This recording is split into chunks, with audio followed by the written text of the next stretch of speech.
Okay. Swirly's here so we could start. What's up, everyone? Welcome to Normal America Show. Your host, robnoerr, had a fantastic day. Can't wait to talk about it. Though I just had an issue come up. uh, I'm upstairs now. I used to have wooden. I was in my office downstairs, a wooden background. Uh, when my son Hank was born, we made that his bedroom. So I'm upstairs now. There's a bathroom right over here out this door. So it's the upstairs bathroom. We went to the zoo today and my sister-in-law came with us. She's got a big lab. He's bigger than a lab, but he's like part golden retriever, part lab. He's a big guy. He's a good dog. But we put him in that bathroom while we were gone and he must have bumped the lock, like screwed with the handle a little, because now the bathroom door is locked. So I found that on. I went to fill up my water jug. That's right. I'm a weirdo. I fill up my water jug in the bathroom. I don't give a shit. And the bathroom is locked. So if I have to run to the bathroom tonight, it's going to take a little longer than normal because I will have to go downstairs. But life goes on. What a day, right? We got a day. So I tried to do a little live stream in the car. I don't think it went so well, so I'll be repeating some of what I said in that there. I'm getting ready for some events coming up and stuff like that I want to be doing, particularly after the new year. Got my new phone, which hopefully I'll be able to drink bottled water like normal people. Shit's expensive. Yeah, that's what I heard. The audio was going out. So what it was the live streaming and the restream on my phone works fine. But I thought maybe now that I have 5G, that when I was driving in the car trying to stream it would be better. It didn't. So it was worth a try. So we'll talk about some of that. No. The dog got out. It must have just partially locked the door. So it got out fine. It's an old doorknob. It's similar to this one here. So I figured what it did was it's got a weird little lock right by the knob. And I think he must have knocked it down partially. But she got the dog out fine. But the door was wide open. So when I went to her, maybe she bumped the lock when she was taking the door out. But when I went into the bathroom earlier today, I went to just clean up dog hair and stuff. And then I shut the door. That was an hour ago. When I came up now, locked. So, well, I suppose I could have locked it on accident. How do I know Galil didn't come to my house and lock it? Do I have a Berkey faucet filter? I don't know. No. The dog is not locked in the bathroom, I assure you. Dog did not clog the shitter, though. If the shitter's clogged, I'm blaming the dog as well. I'm not going down for that. I had one of my favorite days I've had in a long time. I had a crazy work week, stressful, stupid stuff going on, things like that. I love my job. It doesn't pay crap for money, but I do home health care with people with disabilities. Once a year, the state sort of comes in and checks for licensing and things like that. And so just getting prepared for that, it's been stressful. But I mean, I'm not complaining. It's a job, but it's nice then. Sometimes you go to work. The nature of my job is I go in Sunday night. I'm there pretty much 24/7 till Wednesday afternoon. So sometimes you do that and then you come home and you got a bunch of stuff to do at home. You have doctor's appointments or weddings or birthday parties or yard work or house cleaning, et cetera, et cetera, et cetera. And so sometimes it's just you feel you just need a day to relax. And we took my son to the zoo today, and he just had a blast. It was fantastic. I don't show pictures of my son often because there's a bunch of weird people out there. But my wife did put a picture of my son up, me and my son, at the zoo, and I'll show it real quick here.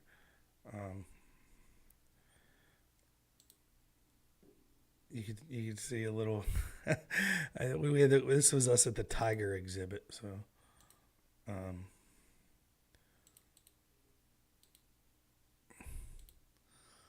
There he is. That's the Hankster. He was. Oh man, he's just such a great guy. You can barely see the tiger back there.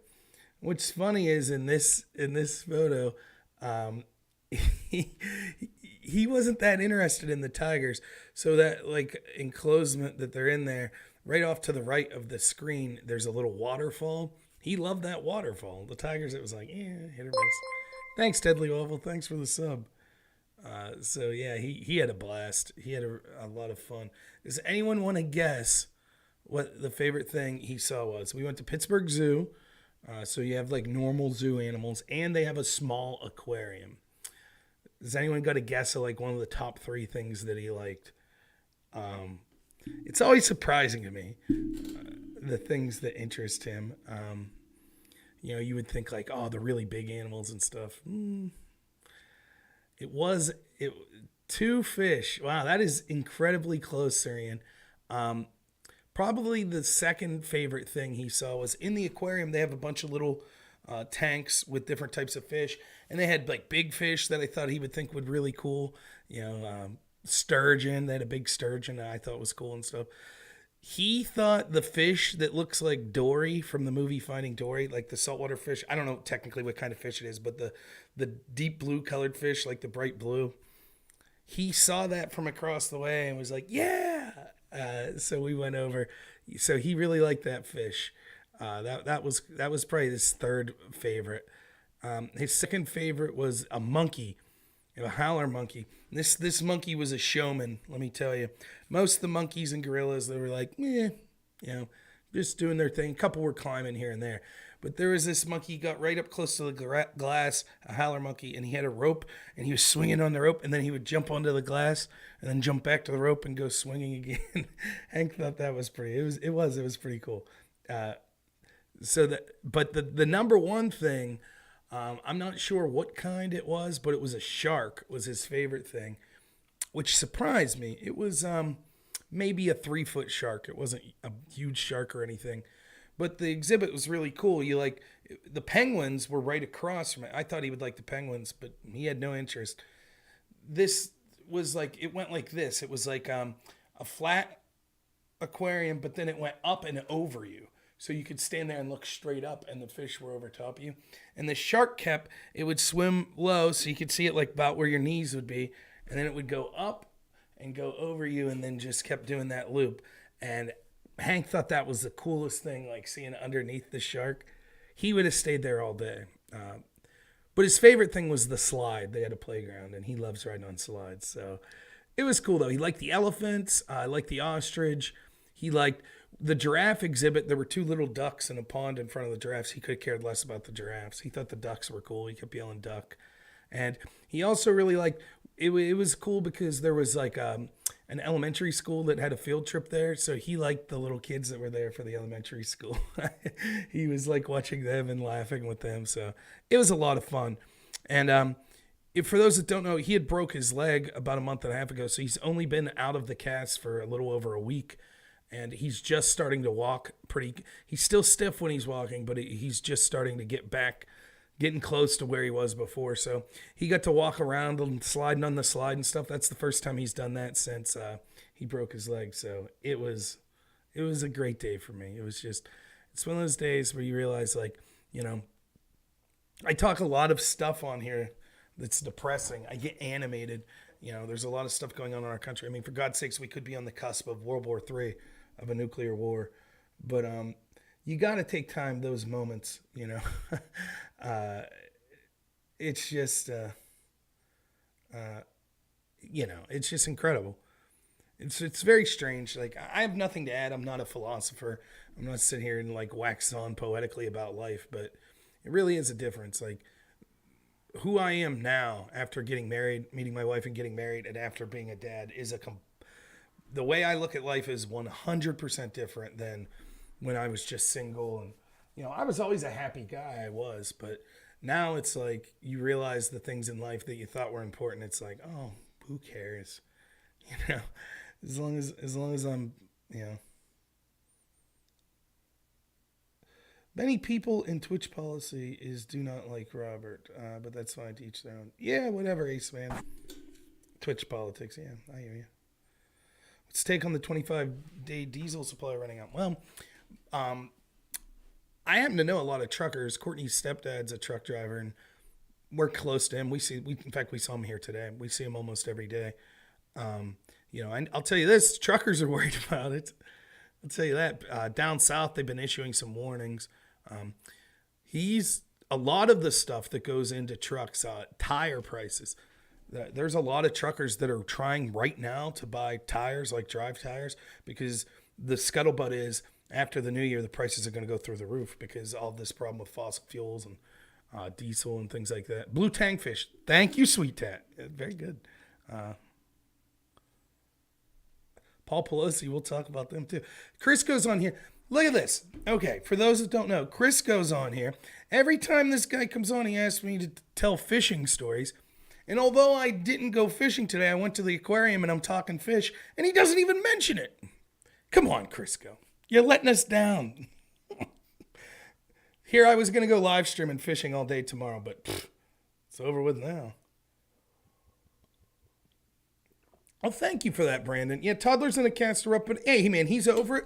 He was a trooper when he was in the cast, so he's out of it now. So, yeah, we're on east there in Pennsylvania. So, yeah, I mean, hey, trucking's a lifeblood. I could tell you stories about trucking all day, man. Like it's not all of it's good either. Like, you know how it is. People in my audience want to hear about, regulations being bad for trucking. Yeah, certainly. Worse than probably. The way truckers are mistreated. And why don't I condemn Republicans for the attack on Pelosi? We'll get to that, yeah. We will. But there's a lot in the trucking industry. Young people don't want to do it. A lot of people you see that are trucking now are immigrants. Now, I'm not accusing them of being illegal. That's not what I'm saying. Probably to get your CDL. Though there are truck drivers that could come through Mexico, don't have to meet the regulations that U.S. truck drivers do. But, there are a lot of people that from traditional truck driving areas. I live in an area where that blue collar work like truck driving, construction, stuff like that. That's what young people did. Having difficulty finding it now. People like staying at home. So you see a lot of people coming in sort of being outsourced. Sikh people, yeah. You see a lot of my father-in-law is a truck driver. Has met a lot of black people from the inner city that truck drive because it's actually a really good job. And think about it. If you grow up in the inner city and, you're not inheriting your dad's business or anything like that, it's a great opportunity. You get your CDLs. And if you're willing to work, man, I mean, that's a job you could bust your ass at. And 5-6 years of serious truck driving, you'd save up money to buy a house outright. So I think that's like jobs like that. I don't live in the inner city. I don't know a lot of people that live in the inner city. But for me, it's like jobs like that. I think that's an excellent opportunity for people to, build themselves up wealth and stuff and start a family, do that, spend a lot of time on the road there, maybe until you're 24, 25, save up a nice little nest egg, start a family, You see that happen a lot around here. It's awesome. That's good for those people, Got to go now. We'll see you, Crisco. But, yeah, I mean, it's different. You hear this a lot around here. The help wanted sign's still up. There are people, like even the Walmart around here. I don't know if my dad would mind me saying, my dad works at Walmart now. He makes more money working at Walmart than pretty much any job he's made in his life. And they love him at Walmart. And a bunch of guys around his age, like late 50s, early 60s, a bunch of his friends like that, they're all working at Walmart now too. More of them get hired every day. Walmart loves it because they know how to work. They're never no call, no showing. They show up to work. They'll do overtime if they're allowed. They're not just like dicking around on their phone while they're at work. Like that generation, a lot of those guys, they work their ass off their whole life. My dad had all sorts of jobs. He was a roofer for a long time, a carpenter. He was a bartender for a long time. He worked at a tomato plant where he picked tomatoes and stuff like that. And he finds himself, that age, he's working at Walmart and he doesn't mind it. But they can't find younger people, and then when you look at jobs like truck drivers, they can't find, my people, I'm at the age where I'm almost 40. So my parents and all their friends, those people, they're 60s, getting into 60s, some getting close to 70. That's retirement age, though not in Biden's economy. Thanks, Dusk. Thanks for the resubscription. They can't find young people to replace these people. They're begging people to stay on. Can you work one more year before you get your pension? A lot of these places around here that are like construction. One of the things that's big in my town is there's a couple factories that build modular homes. They can't get people. They keep raising what the entry level wage is, their benefits, stuff like. They can't get people. Young people don't want to do it. You go to Sheets and make $16 an hour. You want to be on a roof, making a couple bucks more than that every day? Now, I can't say shit. I was never good at that sort of stuff. I got into a different job. I tell people all the time, my job's not physically hard. Like, I put crazy hours in. I average I think I'm on pace to average close to 75 hours a week. And that's just paid. I also don't get paid when I'm off the clock, but have to be at work. But it's not like I'm digging ditches. Like, working 75 hours a week where I'm at, it's not like working construction 75 hours a week where your back would give out. It's not physically demanding, but mentally it could be exhausting. Dealing with people with autism and other forms of disabilities, it could be mentally exhausting. It really can. You have to have a certain type of demeanor. It's funny because as sort of aggressive as I am when I'm debating people and things like that, I'm the exact opposite at work. I don't know what it is, but I just have a good demeanor for, even if the situation's going really bad, keeping a level head about it. So I think there are great people that I think have big hearts that wouldn't be good in my line of work because you have to have an endless amount of patience. You just do. A lot of people with autism or other disabilities, you might hear some people working with them, you might hear the same 3 sentences 3,000 times a day. Like the same question. Do you like liver and onions? I've worked at a house where I've heard that question probably 1,000 times a day. And you can't be like, I'm tired of talking. You can't do that. You have to stay positive the whole time, High as hell, strawberry lemonade dope cookie. Well, there you go.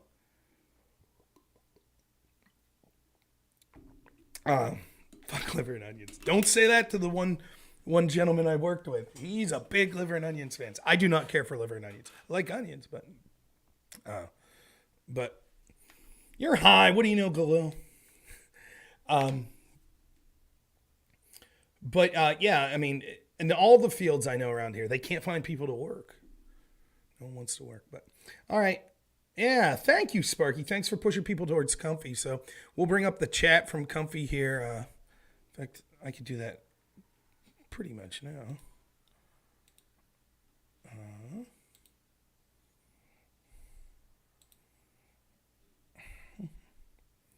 Maybe. There we go. Comfy.stream, best place to watch me streaming. I appreciate Sparky shouting it out. So, yeah. If you go to comfy.stream, robnoerr /live that Sparky's put there. It's a free speech platform. If you donate to me, I get more of a percentage of money there. I could say whatever I want there. You could say whatever you want there. Good stuff. Now, keep in mind, when you're chatting on Comfy, for now, while I'm streaming on Twitch and YouTube, anything you say on chat that we could see here, try to keep it within terms of service of Twitch, because I would like not to lose my channel yet. So, well, let's talk about it. What's in the news? What do you guys want to talk about? What do you think? Anything happened today while I was at the zoo? If I was a left-wing streamer, what would I be talking about today? What happened? Something happened today? Musk fired everyone. That's good. Hammer time. MC Hammer, what'd he do? Tax problems again? Paul Pelosi, Nancy Pelosi's ne'er-do-well husband, who last was in the news trying to squirm out of a DUI.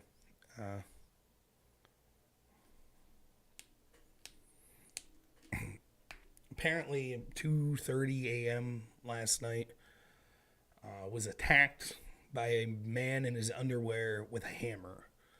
suffered injuries of an extent I don't know. I'll leave the audience talk to me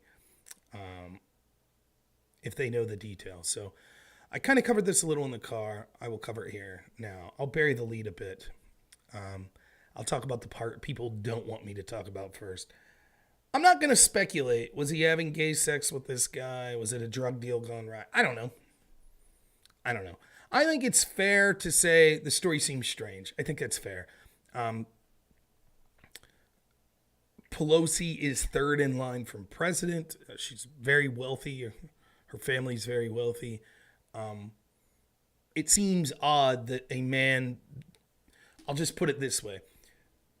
Let me start from the beginning. You never know with these stories what the details will end up being. We're just hearing what they want us to hear right now. So I have no idea. We could find out more in the future. Apparently we have the guy's name. We could talk a little about who the guy is, but I'll tell you right now, I don't give a shit. I just don't, which I'll get to at the end. But we don't know. We don't know what the details will be. Maybe we'll find definitive proof that, I was reading, for example, that allegedly in the 911 call, Paul Pelosi said, I don't know the guy. And then he said, he's a friend. Well, if he was a friend, then it's someone he knew. I don't know. And the story will change a million times. So I don't care to comment on the specifics in that nature. Is it fair to comment and say it seems strange that someone who no doubt has such high security, some guy in his underwear was able to break in? The story seems strange anyways because like the phone call seems strange. I don't know him. He's my friend. Apparently the hammer attack, from what I'm reading, it sounds like they're claiming that there were two hammers, that Paul Pelosi had a hammer and this other guy had a hammer maybe. And then some things I'm hearing is that the physical attack with the hammer didn't start until the police were there. So how did that work? Did the police try to tase this person or jump in? I don't know. There's a lot of questions. I think it's fair to say we have questions of how this went down. It's absolutely fair to be skeptical of left-wingers claiming, some hatred against them and then using that for political reasons. We've seen that over and over. Need I mention Smollett, Bubba Wallace, a litany of other hate crimes, AOC claiming to be a victim on January 6th, having PTSD. So it's fair to question it. But I don't know. Has anyone heard? I grant that we will see this change over and over again. But has anyone heard the extent of Paul Pelosi's injuries? Is he in a coma? You have to understand, I was gone at the zoo all day, so I'm catching a little of this, like, when we pull over for gas, and I'm pumping gas, and I'm checking my phone. That's about it. From what I read a couple hours ago, it seemed like they said it was non-life-threatening injuries, but I was hearing claims that he had to have some sort of surgery. So I don't know. So I'll say this, just to start off. I'm not going to speculate like, oh, maybe this was a gay lover and, and Paul Pelosi brought it on himself. Regardless of the situation, even if it was that, I don't want anyone to be hurt in an act of violence like that. I don't. And I have no love for the Pelosis at all. At all. But I'm not going to be like, haha, he's hurt. I'm not going to do that. I'm just not. Do I think you're the worst person in the world if you do? No. But it's very similar to the people that laughed at Rand Paul getting his ribs broke. I thought that was shitty. By the way, one of which was Pelosi's daughter.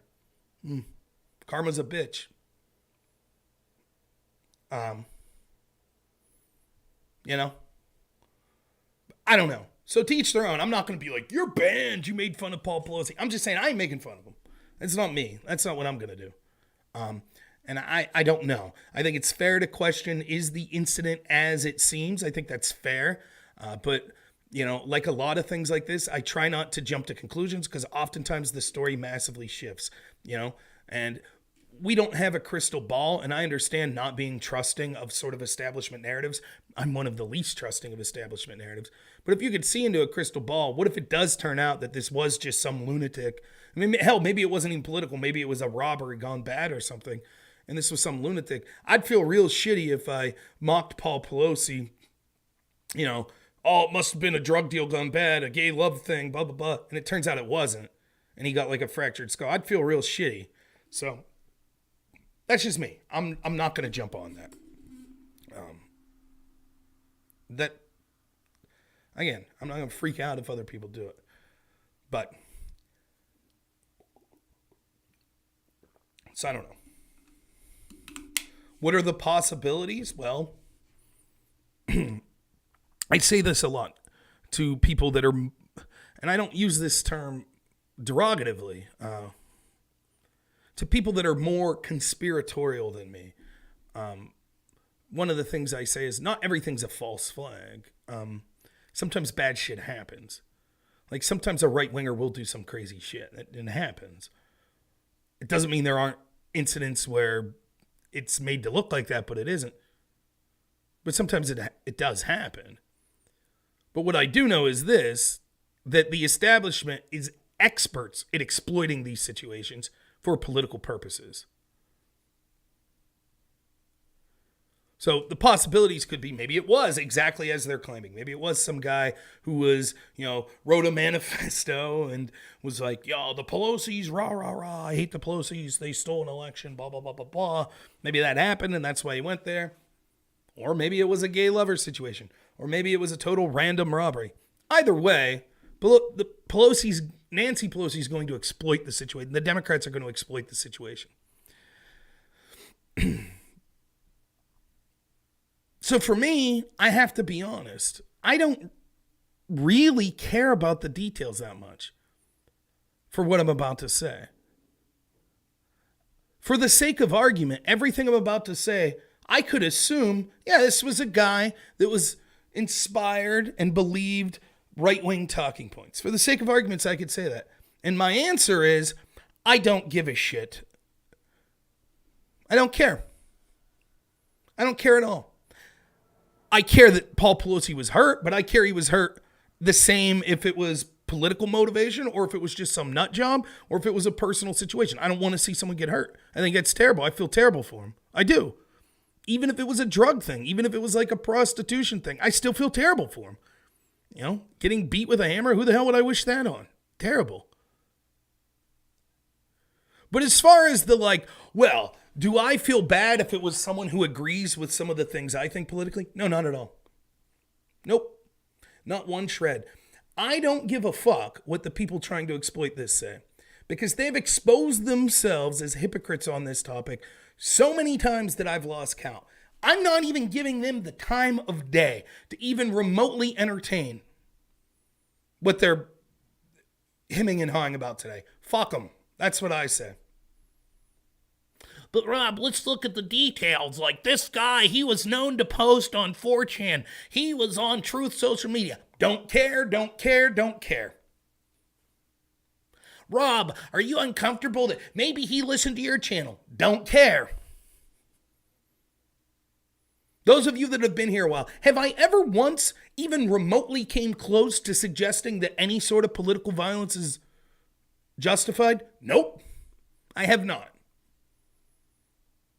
So I don't care if I'm talking about things that I sincerely believe and some asshole takes that and goes and does something which I completely condemn. I don't feel bad about that. I don't feel bad if my favorite food is apples and I talk about apples and someone that watches me decides to go armed rob someone for some apples. I don't say, oh, geez, I shouldn't have talked about apples then.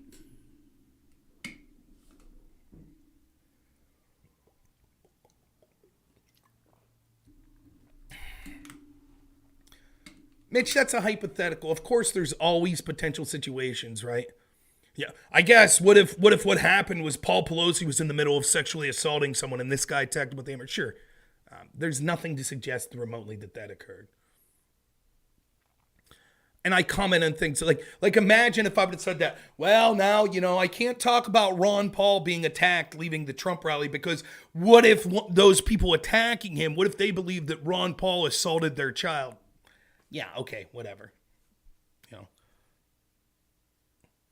I'm talking about it so I care. No, I'm talking about it because I'm pointing out how I don't care. I'm pointing out how I don't take their claims seriously because I know they're in bad faith.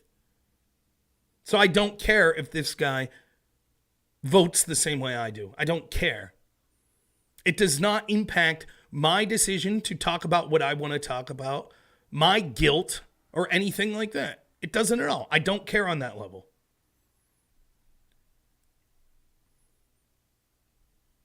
At all.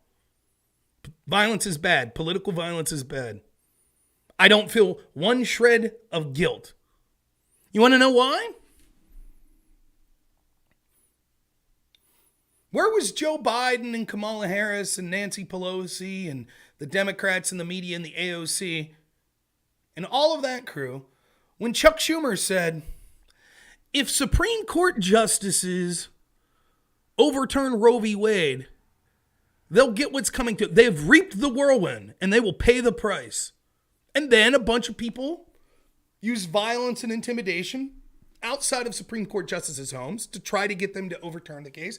And then one of them attempted to assassinate Kavanaugh. Where were they? Show me one prominent Democrat that's spoken up today about all Republican rhetoric. Show me one that said, geez, our rhetoric led to this violence. We better stop. When Trump supporters were being beaten because the narrative that Trump's a racist or he's a stooge of Putin, etc., where were they? When Steve Scalise got shot by a Bernie supporter, or when that Bernie supporter stabbed someone on a bus there in Portland, where were they? I can go through the timeline if you want. I can bring up the receipts if you want. Congressman Gifford gets shot by a nut, had nothing to do politically. Bernie Sanders and Democrats said, oh, it's all Sarah Palin's fault. It's her fault because she put a political ad out that showed the district that Gifford was in with a target over it. So that was proof that they wanted her shot. And Bernie Sanders put out a fundraiser. And he said, is it even safe to walk down the street as a Democrat in Arizona? That's how much Bernie Sanders cared. He said that right-wing rhetoric was causing this violence and Republicans needed to tamp it down. Please send me money so we could beat them. It's their fault. And then fast forward to a Bernie Sanders supporter shoots Steve Scalise. Did Bernie Sanders come out and say, my rhetoric has been out of control. I have caused this violence and I need to tone down my rhetoric? Did he say that? No, he didn't. He said all violence is bad. Did Nancy Pelosi say, geez, this Democrat violence? No, when she was asked about it, she flew off the handle. How dare you even suggest that what we talk about has anything to do with this? So you could say that Trump and all of his supporters are racist, they're insurrectionists, they're stooges of Vladimir Putin, they're Nazis, they're fascist. And if someone goes out and commits violence, they say, well, it's not our fault. We didn't incite it. You could say that Supreme Court justices are turning women into the handmaiden's tale and killing women. And if someone tries to assassinate them, they don't say, well, that was our rhetoric. They say, it's not our fault. That's right, sir. And if you've watched my show the past 2 days, I hit on it a little 2 days ago. And then yesterday I talked about it a little bit more. So Justice Alito comes out at a conference here 3 days ago and says, listen, the leak of this Dobson decision that overturned Roe v. Wade was designed to basically make us justices that voted for it feel intimidated. Because they wanted us to be scared for us and our family so that we would then reverse our decision. And all he had to do was go, just like I did yesterday, blue checkmark after blue checkmark on Twitter going, oh, boo-hoo, Alito, you and your family felt scared. Oh, what about all those women that don't have the rights to abortion?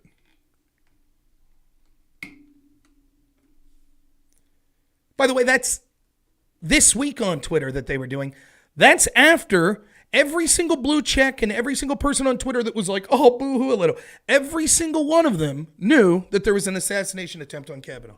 Everyone. So it wasn't as if, well, nothing happened, boo-hoo. Literally, there was an assassination attempt.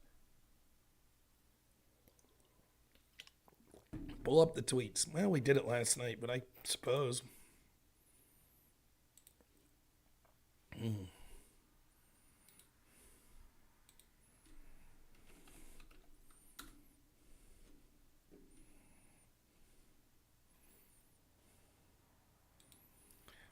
I literally just typed Alito into the search. This is what comes up on the top. This is Glenn Kirshner. He's a former federal prosecutor of 30 years that works for NBC. He says, poor Justice Alito, he's belly aching about how hard it was on him when his draft opinion reworking women's constitutional privacy rights was leaked, saying how he's looking forward to things getting back for normal. How nice for him. Things aren't going back to normal for women. This person, 10,000 likes, A gruesome reminder that Alito cited a law from the 17th century women burners and they took our rights away. Duty to warn. Alito said the abortion draft leak made the justices targets. No, stripping half the country of civil rights they've enjoyed for half a century after you lied and said you wouldn't is what made you a target. You're not the victim here. Alito's position is that the little people are not allowed to question the integrity of powerful government officials, not even when they blatantly lie to our faces, as Alito himself has done his whole career.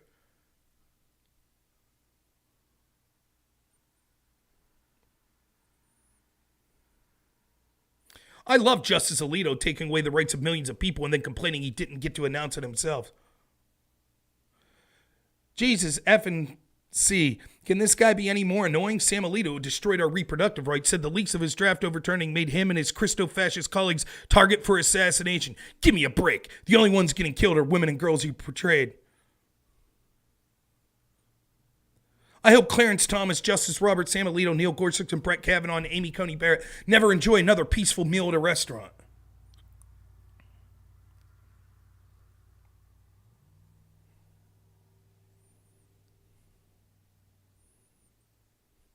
Alito just felt so violated to lose his autonomy and not have a choice. Alito believes his abortion opinion isn't obviously shoddy.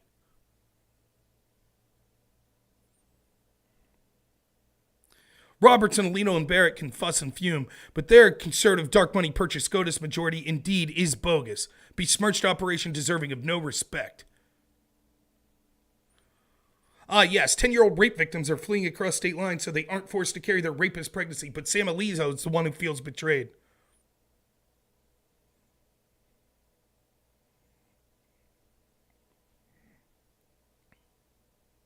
And on and on and on and on and on. Literally, that was the past 3 days that happened. Assassination attempt? Supreme Court justices are worried about it? Oh, fuck you. You deserve it. That's their opinion. Then today, we don't even know the details. We just know Paul Pelosi was hurt. And all these same people come out and they're like, my God, this Republican rhetoric. Oh, my God. Can we feel safe?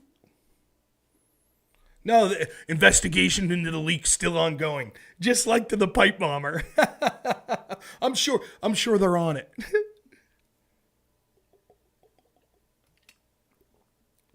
So no, I don't give a shit. Nope, not playing that game. Don't care. Don't give a shit at all. If someone invites me on a panel and they're like, do you think Republicans need to turn down the rhetoric? My response is going to be like, go fuck yourself. Refuse to have the conversation with you, you sack of shit. Unless someone could prove to me that they were on there saying, my God, tamp down this Democratic rhetoric. It's leading to assassination attempts. If they haven't put that somewhere on social media, I don't care if their excuse is, Rob, I would have put that, but I didn't start my social media account until literally 20 seconds before Paul Pelosi was attacked. That's when my social media started. I didn't comment on politics until literally when did he get attacked? 2:53 a.m.? Yeah, I started mine 2:52 a.m. right before Paul Pelosi got attacked. So I would have been saying, fuck you. I don't know anyone who has been as forthright condemning political violence from all sides as me. So I'm not going to listen to anyone tell me that, oh, what about the rhetoric? What about, don't you think right-wing rhetoric? No, I don't care. I'm not taking it seriously. It's not serious. These people are not good faith. Laugh in their face. Laugh at them. Why do you think this guy attacked? Because he was talking about the election security? Good, I'll talk about it more. Not good that he attacked them, but anytime you tell me I can't talk about something, now I want to talk about it more. That's what I want to do. The fact that you're exploiting this, and they full well know. Imagine if I said this for months.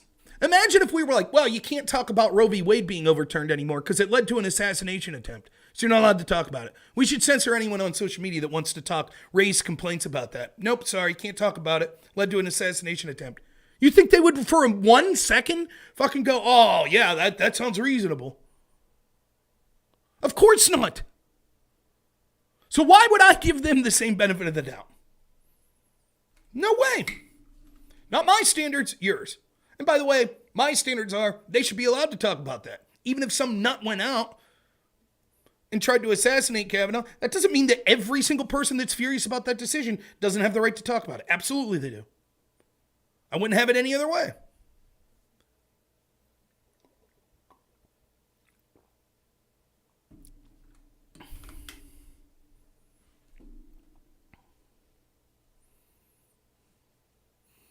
Oh, we got some chats on Comfy.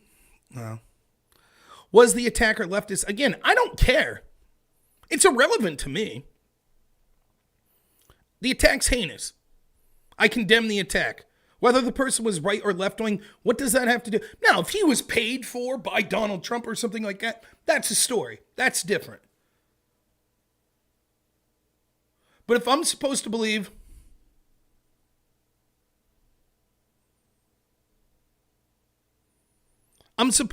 that, all of a sudden, the right wing needs to tone down their rhetoric. It's garbage.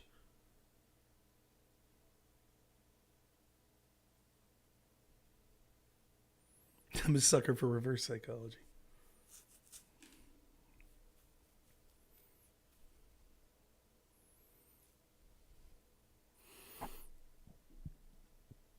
So I just don't care. I'm not entertaining anybody remotely serious. You could be on the left wing and you could say, I think this attack was despicable. I think people need to realize just because you hate a politician that you shouldn't be using violence or anything like that. But I don't blame people's rhetoric. I ain't blaming the GOP. That's a fair position. I have no problem with that position.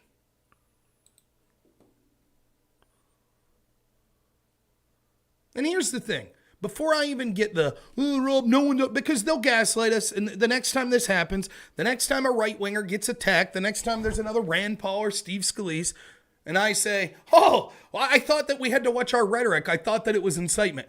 This is what they'll say. No one ever said that. No one ever said lock down schools. No one ever said the vaccine prevented transmission. No one ever said defund the police. That's what they always do. It never happened. We made it all up. So everything you're reading right now, that's what they'll say. Just to clear the record,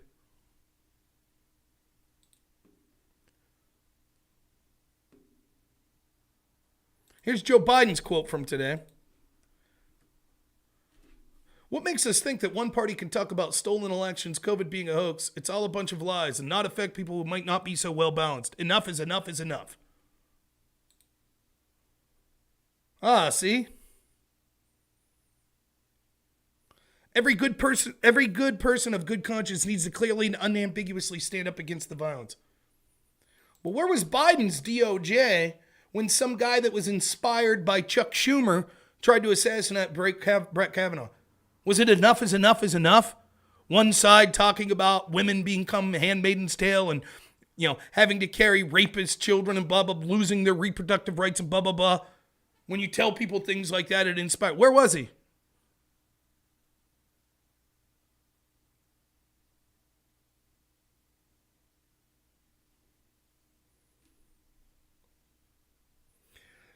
The used diaper, I have no idea who you're talking to. If you're talking to me, calling me a coward to speak up against them, I don't know what you're talking about. I think I'm being quite articulate. Maybe you're having a conversation with someone else. I don't know. It seems cryptic.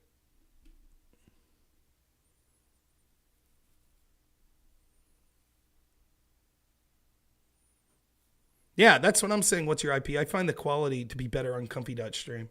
Head on over to comfy.stream.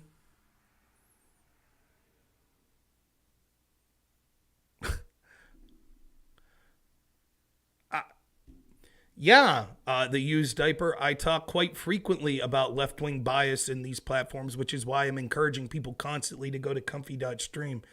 I don't know how that makes me a coward for not speaking up to them. Mister, come in my chat and start levying accusations. And let's see, I'm convinced that you're a troll. You got to be a right winger pretending to be left wing. All right. The used diaper. Thank you so much. The used diaper would like me to speak up.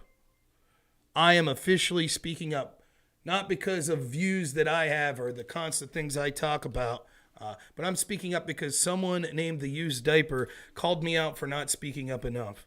And so I'd like to officially speak up, the used diaper, and I'll start by speaking up by saying, enjoy the timeout that you're about to get once I figure out how to do it, because you're a sack of shit. I'm tired of people. Oh, thanks for the sub. Take a timeout here with your first sub. Let's see. How do we time you out? It would have more. There we go. Nice little timeout for you. There you go. Speaking up enough for you now?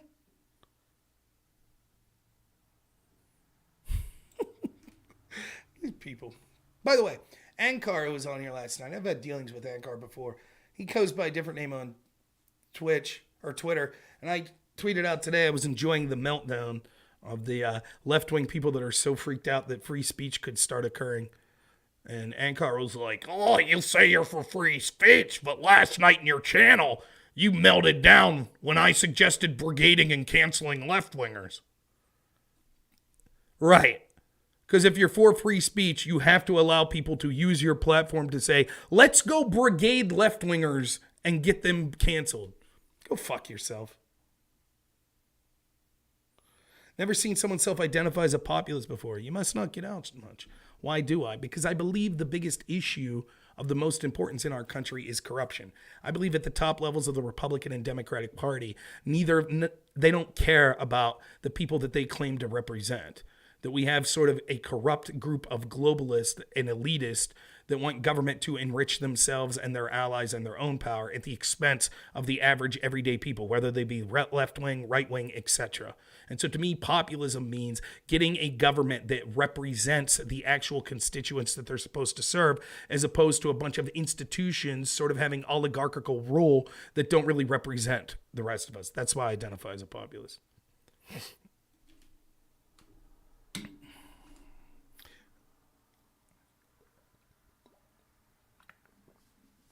Yeah, if he donates 1 million bits, then I won't time him out anymore. I just don't understand people.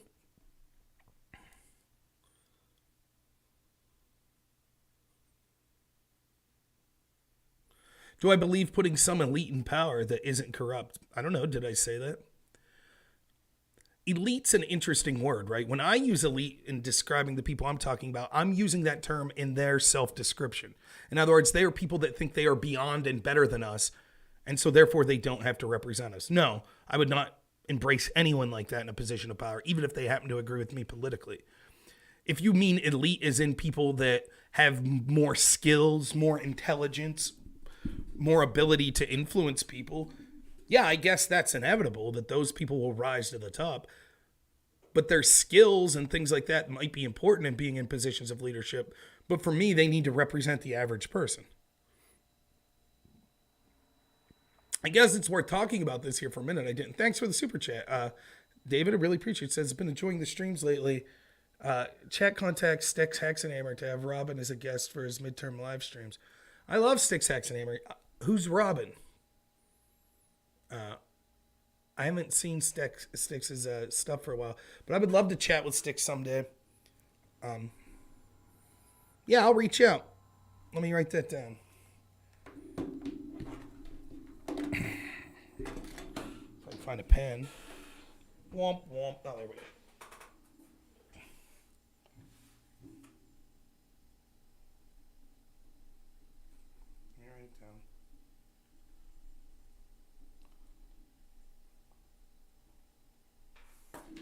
Six was actually a big inspiration to me the way I started streaming. My first streams were just non-live stream, one take, 5 minutes on a topic. That's how Stix did the majority of his shows. I thought it was a good format for me. I don't agree with him on everything, but so this is worth talking about just for a minute. The idea of, how do we go about, I've heard this a lot lately, like how do we go about influencing change? I think that there is people that are overly black-pilled. We're about to run out of diesel fuel. What's your IP says? Yeah, not looking good. What's up, Greg Ledbetter on D Live? Thanks for coming, man. Do I believe in the elite pyramid? And if you don't know what that is, it's the first pyramid picture on Google. I don't use Google, but let me check.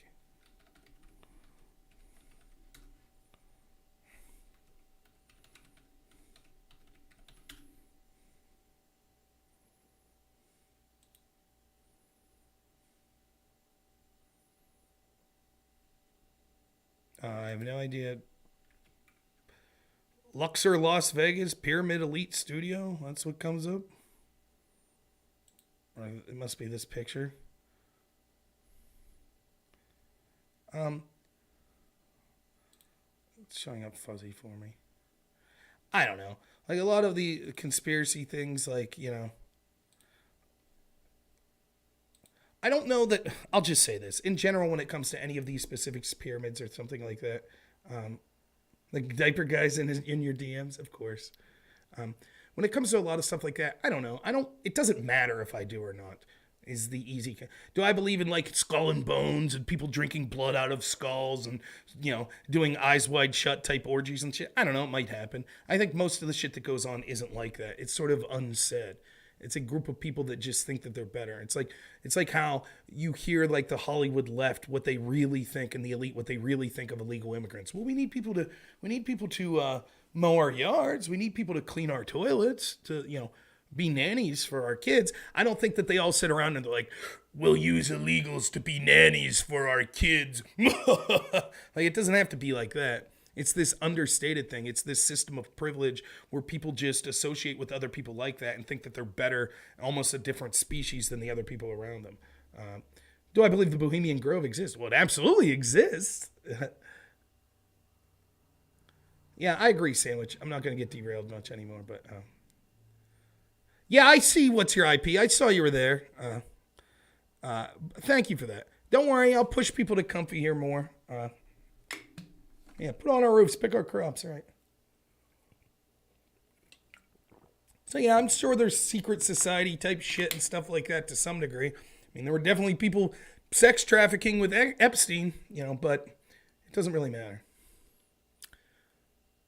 So this idea of like, how exactly do we fight back? I think that there's some black pill that goes on a little more than I'm comfortable with. In a sense, I'm black pilled, but I'm black pilled in that I don't believe that we're guaranteed to win. You know, I consider myself religious. I consider myself Christian. I don't talk about my religion a lot.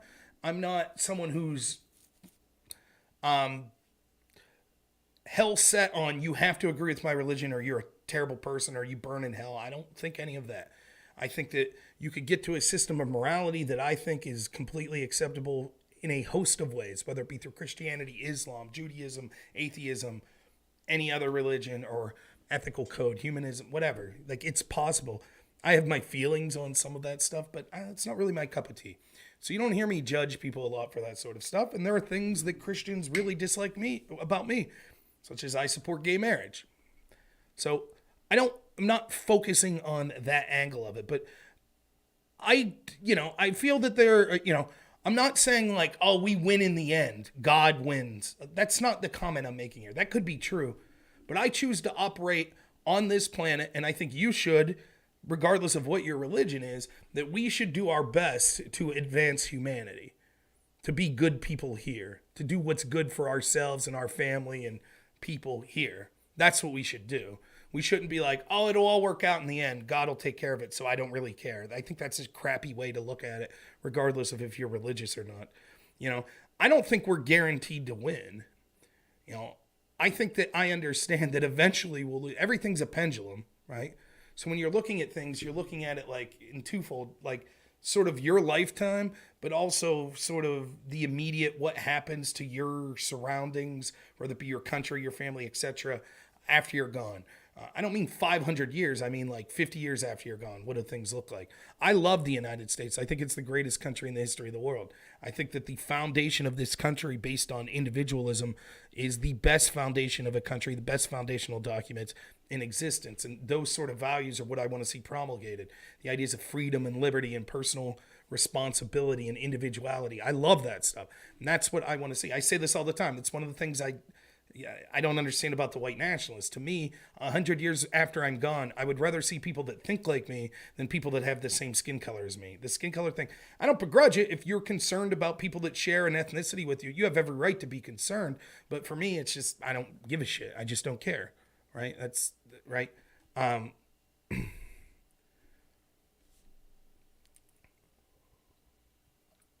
I plan on resetting my subscriber goal. I'm doing a special 2,000 subscriber show November 5th, the Saturday before the election. And so on that day, we'll come up with a new goal and we'll reset it. So that's what I don't believe we're guaranteed to win. But I'm going to fight like hell. And I actually, I like fighting with my back against the wall. When Trump lost in 2020, I didn't melt down. You can go back and watch my streams. I came on and said, it's my fault. I'm not arrogant. I'm not like, if I would have done better, Trump would have won. What I mean is it's my fault and people like me. We could have done more to ensure, for example, that lockdowns didn't occur. We could have done more to ensure that voting systems weren't changed massively to enable a lot of this stuff to occur. And so I was like, what can I do going forward better? And that's, I feel that like I've always been that type of person. When it feels like you're at a low point, you're like, okay, now I got something to push off. We work forward now, right? Hey, diapers back. Yeah. So that's how I felt. So I'm definitely for fighting, and I think anyone who watched my show sees that. I met Dr. Oz in person like 3 months ago. I told him I didn't like him. I'm still voting for him. I'm still trying to get him to win, but then I told him. Sandwich Salmon, thanks for the super chat. It says, can I explain what you think they call people who want less government freedom fascists? Yes, we will talk about. Remind me of that. We're going to talk about Elon Musk and Twitter, and we're going to talk about that. November 5th's your birthday. Remember, right? But I think there's varying ways to fight back. I think violence is it's immoral and it's unstrategic anyways. So I'm never advocating for violence. But other than that, there's a litany of ways. There's a litany of things, not just fighting back, that you could do, right? Everyone's got skills. Not everyone's a great public speaker. Not everyone would be a good streamer. But there could be a ton of other things you do to improve your community, to win political races, things like that. Not everyone's going to run for office and win, but you could support people in a host of ways, And then there's things outside of politics that are even more important that you could do. So everyone could do something. And I don't think that there's any one right way or best way, but there are things that people recommend that I think they're just abjectly stupid. Like just dumb, and I know BPF's talked about this as well. He picks on the name-ems, right? The people come in, it's like, what's their ethnicity? Jewish. Say it. They're Jewish. Say it.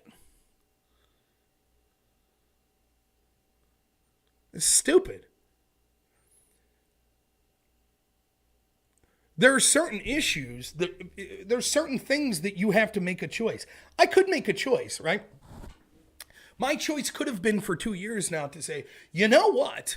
I'm not going to let YouTube tell me what I'm allowed to say. So I'm just going to say it. I'm going to talk about the 2020 election, and here we go. And I would be banned, and none of you would be watching me. And on Twitch, I could have said, I'm not going to use pronouns that people want, and I would be banned. Did I win? Did I affect change? Did I? Was it worth it?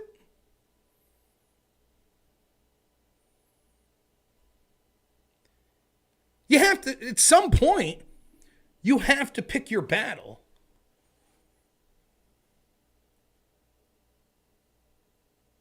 Yeah, it definitely reeks of Coinal Pro. There's a lot of that. Like, listen, I'll tell you a story. This is a little awkward. I go to Republican events in real life. Now, am I a Republican? I guess. Yes. But I'm a Republican like a Ron Paul Republican. I'm a Republican like what Republicans should be, as far as I'm concerned. I think it's my friend Casimir that's in the chat now. Casimir, I think he's like a full-on libertarian in the classic sense of the word, like no government, basically. I believe that we should have a limited government. So we're closely, right? We're close, but we have differences, right? But the Republican Party as it's ran now, like the Mitch McConnell, the Lindsey Graham, the Mitt Romney Republican Party, that's not me. Now, there are people at the lower level Republican Party that absolutely share my beliefs.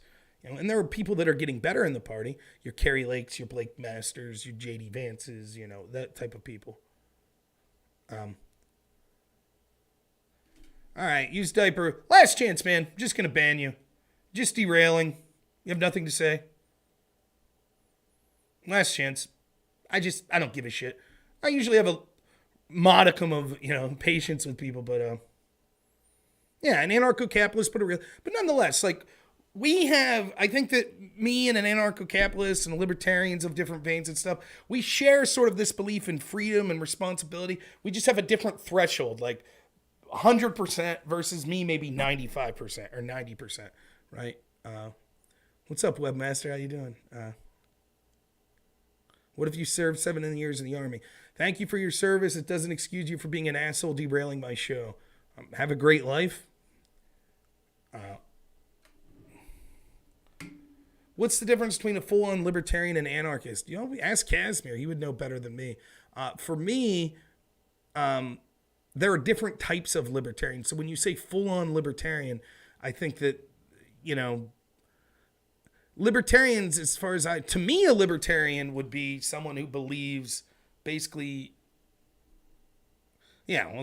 I'll talk, Casimir, not tonight, but I'd be happy to have you on and we could talk about the difference and things like that. But you have like the Mises Caucus in the Libertarian Party, who was it that ran as the candidate for Libertarian president like in 2012 or whatever? It was like he was just a failed Republican. 50 subs would make you very patriotic. That's true. You want to call in and talk to me, the used diaper. That's what you want. What do you want to talk about, the used diaper? You give me a good subject that you want to call in and talk, and I'll give you a number to call, and you can call in and talk to me. So give me a concise statement that you want to call in and talk about. No, not Ron Paul. Ron Paul wasn't the libertarian candidate for president. Gary Johnson, right? At one point. Before that, it was, what was the name of the guy? Like, I want to say George Kent. I don't think that's right, though. You see the flag behind me. What does that have anything to do with anything, used diapers? You're someone, you honestly seem like someone who's manic. You seem like someone who can't keep a cohesive thought in your head. You're bouncing all over the place. You're accusing me of things and talking with animosity of things that make no sense. I do understand the flag.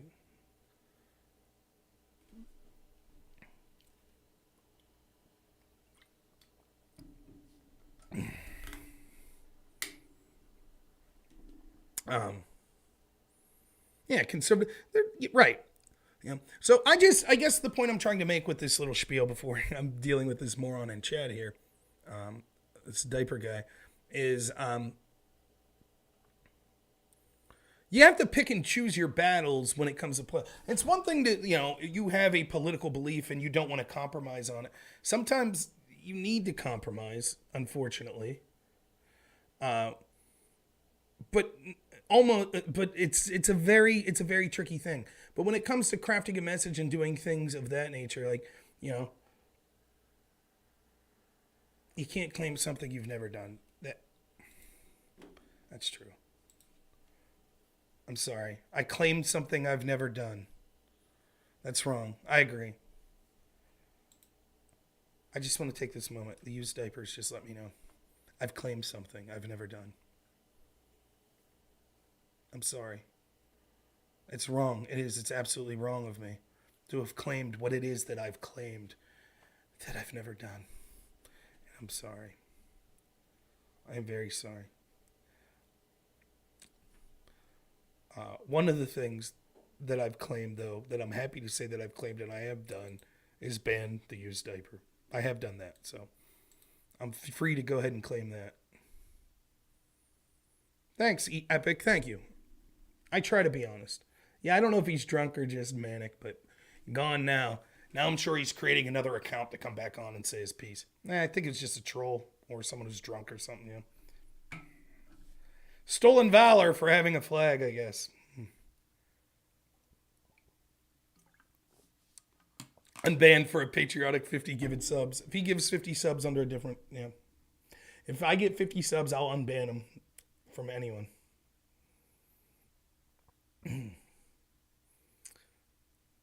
But yeah, I always thought that was funny. Like, Ankar that was in here last night, it's like, I never understood that. Let me be clear. I'm about to say something that's very difficult, and it will be easy to take this out of context, right? So let me preface this really quick. I am against political violence, period. I am. From the bottom of my heart, I am. Anyone who knows me knows that's the case. Every video I've done exhibits that. Even on January 6th in real time, before the Capitol was broken into, I've told this story many times. You can go back, you can go to Rumble and check my live stream, January 6th, 2020, right? I did a live stream in my car on the way to pick up groceries. January 6th will always be a special day to me, January 6th, 2020, because that was the day of Hank's due date, my son's due date. Now, he wasn't born until January 9th, but we were like, any minute now. January 6th, and then, of course, January 7th and 8th. We went into the hospital on the 8th, I believe, and he was born on the 9th. But January 6th stuck with me. I'm fucking on pins and needles. I'm 36 years old. I'm going to be a dad for the first time. Like, I'm just a ball of nerves. I'm like, I don't know what to do. We're kind of sitting around. I have the day off work, and I got to go pick up groceries, and I check my phone, and I see that the protest that's going on at the Capitol, it looks as if there's clashes with the police. So I did a video, and the first 5 minutes of that video is me like, I condemn all political violence. This is fucking stupid. This is exactly what the left wants. Don't do it. It's dumb. It's immoral. It's not strategic. And then the second half of the video was me saying, but I'm not going to listen to leftist assholes that have encouraged violence for the past 6, 7, 8 months. Now tell me that violence is bad. Fuck them. I told them this would happen. If you say one side over and over is okay to engage in violence, or it's mostly peaceful, or we're just going to ignore it, inevitably the other side will engage in violence. I'm still against it. So I just want to make that clear before anyone takes this out of context, what I'm about to say. All right? I don't like the violence. Everything I've done, even in real time, has exhibited. I don't like the violence, and I'll call it out on any side. Right? Period. End of story. Now, what I want to say is this. Let's say that you're one of those people that actually thinks that violence is necessary. I think you're wrong. I absolutely do. I think it's immoral, and I think it's not strategic. But here's what got me as I argued with people over this. Even if you believe that, and I can't convince you, which I would love to convince you you're wrong, but I can't convince you, how fucking stupid do you have to be to come on and announce it on a chat? Thank you, Epic John Joes. How dumb do you have to be? And then how more dumb do you have to be like, robnoerr, whom using my real name, who my information is out there, who ran for Congress. robnoerr, why don't you advocate for the violence? It's time to refresh the tree of liberty with the blood of tyrants, and you need to say it, Rob. Are you fucking an idiot? Are you kidding me? Are you that stupid?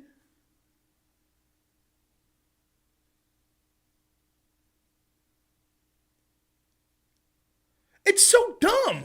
I don't like, and all of these people, it's like, oh, I'm in this group, I'm in this Telegram group, or I'm in this Discord group, and we're talking, we're going to do this and this. Good luck in jail, man. I don't know what to tell you. You're an idiot. It's just, it's stupidity. Zengro, with $2 chat says, you're a better debater than Destiny. I think so. Thank you so much. You don't want to debate me anymore. That's different. Self-defense is different. That's completely different. If someone breaks into your home, of course, you're completely justified. But announcing, we're going to do this. We're going to go to this building and do this to these people. What are you doing? And I'm telling you right now, if you're in little groups like this, I will guarantee if you're in some group of people that are talking about the need to use violence, I will guarantee some of the people in there are FBI informants. Guaranteed. You're going to go to jail. You understand? You get that, right? Just saying. Not only are you going to go to jail, but you're literally giving the other side the only argument they have that's persuasive to stay in power.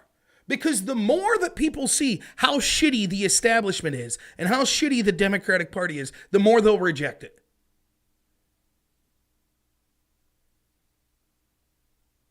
That's right. Self-defense is different. I totally agree. Sandwich symbol.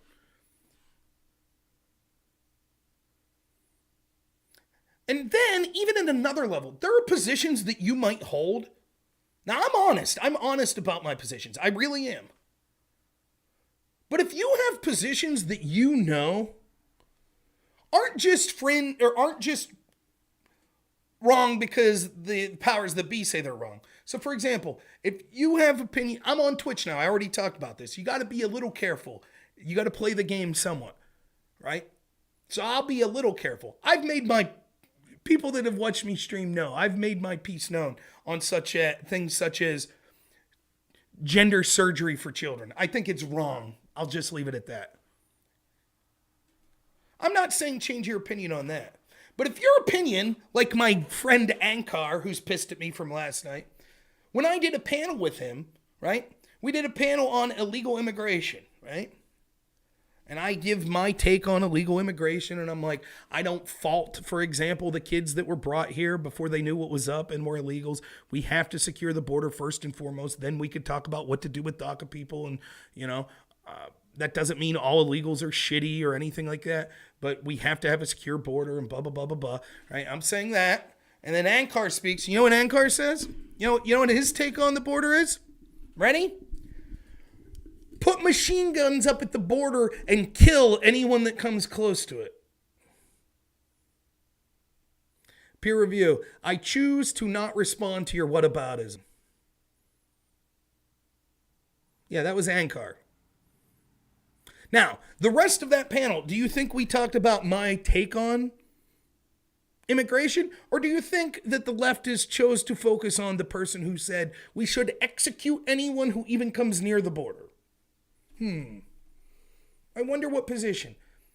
Now, if you're joking or whatever, then you have to make that clear. Otherwise, and I don't think he was, I think he was being hyperbolic, but it wasn't to be funny. And it's like, you're an idiot. If you think that, even if you believe that, keep it to yourself, dumbass. And you're horrible. It was like, I always thought this growing up. I live in rural Pennsylvania. There weren't a lot of people of color in my neighborhood. We had a handful, but weren't a lot.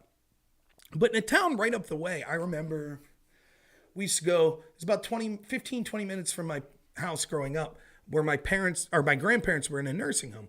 It was a little town called Brookville, Pennsylvania. And I remember one day, how old would I have been? 14? Driving through Brookville, small town, and traffic stopped. And at the courthouse, there were like 5 people, and they were trying to hand out literature to cars that were stopped and stuff. And they were in the KKK. They were in the hoods, the whole shebang. And one of the bigger KKK leaders, at least in the state, lived in the town of Punxsutawney, which you might have heard of Punxsutawney. It's near me too. That's where the groundhog from Groundhog Day is. And so they were handing out pamphlets, and it's all white people basically in this town. And there's 5 of them, and there's probably like 60, 70 people on the other side of the road like, fuck you, you suck. That's all white. It's rural Pennsylvania. 5 Klansmen show up, and 10 times more people show up to tell them to eat shit. And I remember thinking then, like, why don't they just embrace the opposite of what they want? Because everyone hates them so much, right? So it's like, okay. So like, if you wanted Trump to win, instead of David Duke being like, I like Trump, why wouldn't he be like, I like Hillary? By the way, that's what Richard Spencer does. When I debated Richard Spencer, I got him to say over and over, I support the Democrats are the party of the white nationalists. They are. But that's also what you would say if you're Richard Spencer. I knew it.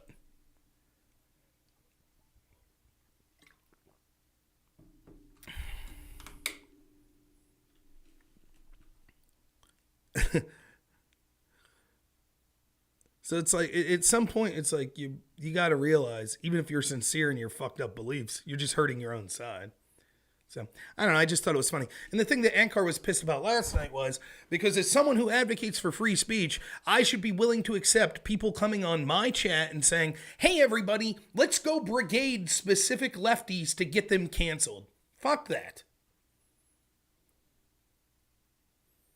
Oh, then you're anti-free speech if you don't want me riling people up to go falsely report people to get them canceled that I don't like. That makes you anti-free speech.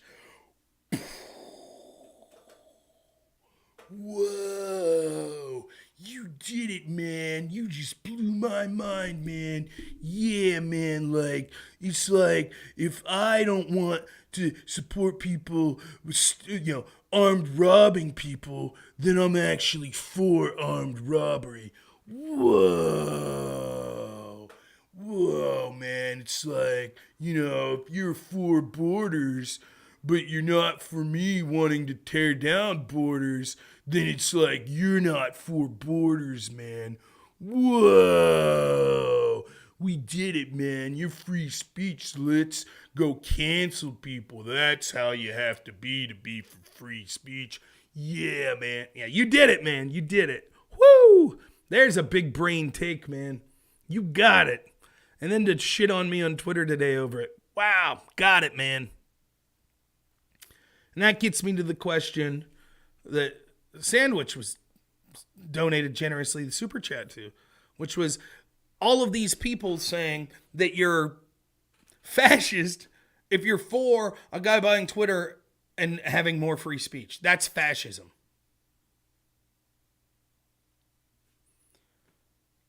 It truly is. My friend Drone Tech talks about it all the time. What's he say? Shit, I screw this up. Is it there are four lights? Is that what it is from Star Trek? And it's sort of out of the 1984, book where 2 + 2 is 5, right? And they just keep torturing you. And it's not until you say it to appease them, it's till you truly believe it. It was the same in Star Trek. They kept torturing, was it Kirk or was it Picard? Until there was like 3 lights that they showed, and they kept saying, how many lights are there? Until he said there were 4 lights, yeah, it's Picard. Okay, yeah. I'm not a big Star Trek buff, but Drone Tech's always using that example. It's a good example. Let me give you some more examples. I've talked about this quite frequently. Like, take issues that are less, what's the word I'm looking for?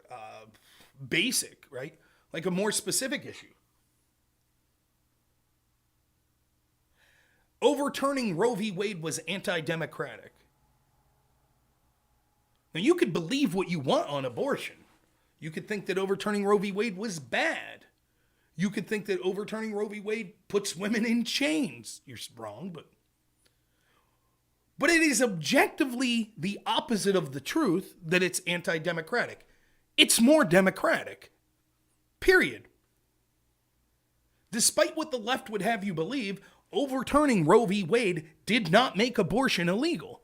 It gave it back to the states, which is what our Constitution says should occur. If it's not expressly written in the Constitution, it should be up to the purview of the states. Show me in the Constitution where it talks about abortion. Okay, it doesn't. There's no national law. There's no amendment. Therefore, it's up to the states. It's not up for the Supreme Court to blatantly misread the Bill of Rights to try to claim that your right to privacy entails your right to an abortion. It's stupid. It does not. That's why overturning Roe v. Wade was the right thing. The undemocratic decision was Roe v. Wade in the 70s.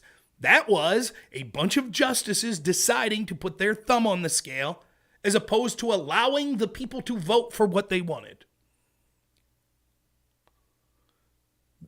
The justices in the Dobson decision saying, we don't think we should be the ones to make this decision, in effect is saying, therefore the people should vote at the state level for politicians, a republic, that they will then make that decision.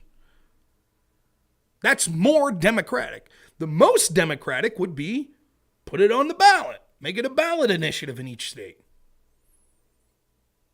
But it's certainly more democratic. You have more of a say in it as an individual if it's up to state legislators than if it's up to Supreme Court justices, because you don't get a chance to vote for Supreme Court justices.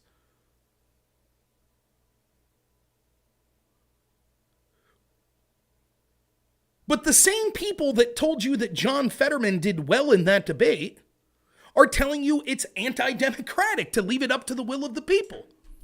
It's the opposite. They're telling you that it's anti-democratic to allow free speech. How is that possible? Oftentimes what we have to look at when we say things, right? Language is difficult, right? And I'm one of the worst offenders. I'm not claiming to be outside of this scope.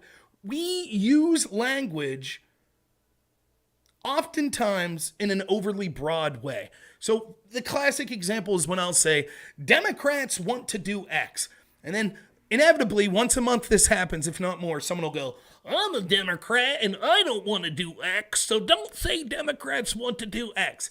Yes, when I say Democrats want to do X, I do not mean literally every Democrat that exists or ever exists. What I mean is the people that are in charge of making the decisions of the politicians that run the Democratic Party. That's what I mean when I say And that could also mean, yes, there are people that are just low-level, regular people like me that also believe that, et cetera, et cetera. But I don't mean literally every Democrat. But you're right, I could be more precise in my language. But it's difficult. To be totally precise in your language would mean to make you almost unlistenable, because you would have to list out every time you talked about something, you would have such a specific list of things you would have to mention, it would make communication nigh on impossible.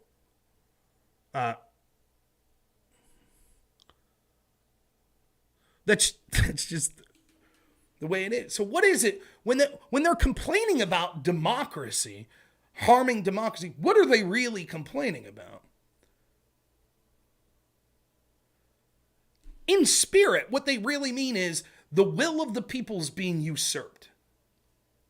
When most people talk about democracy, they don't literally mean, I want one person, one vote. Hell, I'm pissed about our republic. I want a pure democracy. That's not what most people mean. What most people think when they say something's anti-democratic, it is that it's subverting the will of the people, that the majority of the people want X, but the system is set up to not give them X. And so it's undemocratic because they don't have a say in it. That's what most people are talking about. Well, given that, if we look at it like that, taking away free speech and people's ability to disagree and have different ideas is one of the most anti-democratic things you could do. Because if it's all about giving a voice to the people, then telling certain people you're not even allowed in the conversation is as undemocratic as it can be. Even if 51% of the people would vote to say that 49 weren't allowed to talk about a certain issue, that still violates the principle of why we think democracy is special. And so that's what you get. Everything is dangerous to democracy.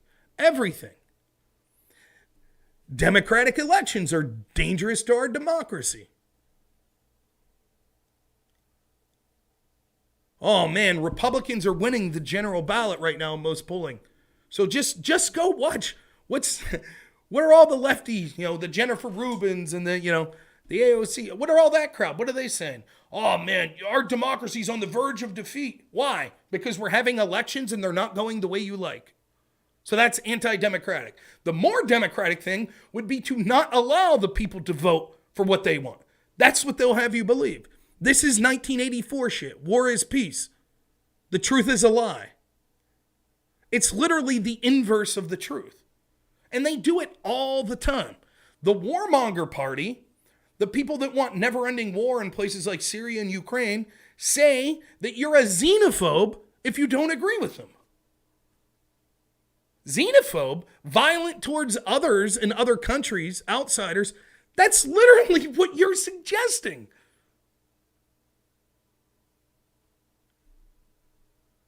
You're a fascist if you're not against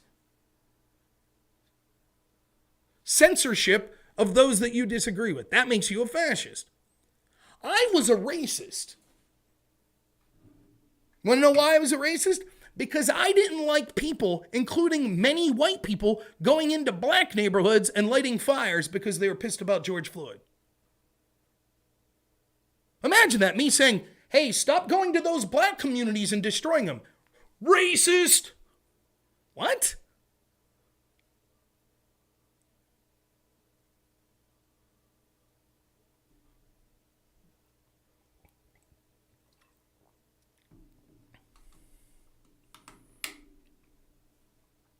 It's everything. They accuse you of what they themselves do. And these are like sort of principles we're talking about.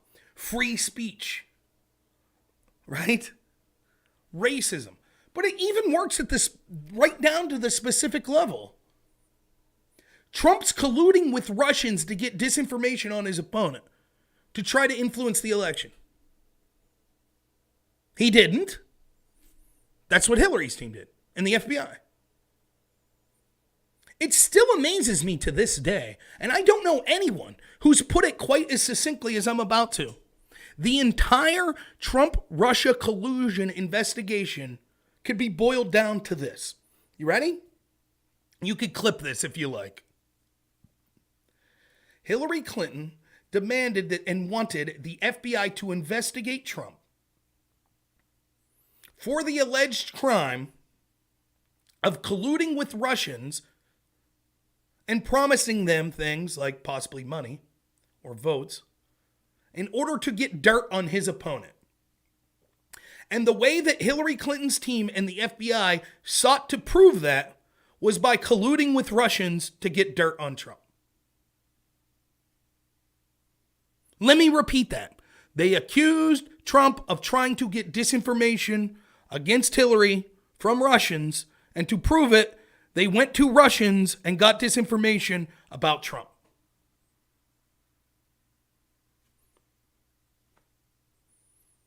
The entire premise for the 4 years of nonstop hysteria was accusing Trump of exactly what they had done. And it was right out in the open for everyone to see. We knew that Steele's dossier was used to give FISA warrants to spy on Trump's team in 2017. We knew it. And we knew that his primary subsource was a Russian connected to the Kremlin. And I felt like I was alone and shouting my head off like, are you fucking kidding me? 4 years of investigation just to get to the point where we already knew the FBI and Hillary was.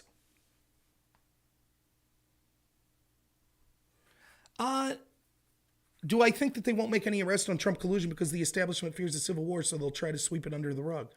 Well, no.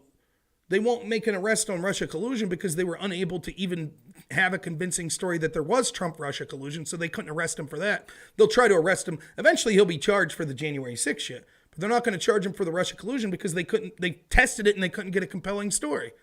The reason they're not going to arrest Hillary or the FBI for Russian collusion isn't because they feel a civil war. It's because they're corrupt.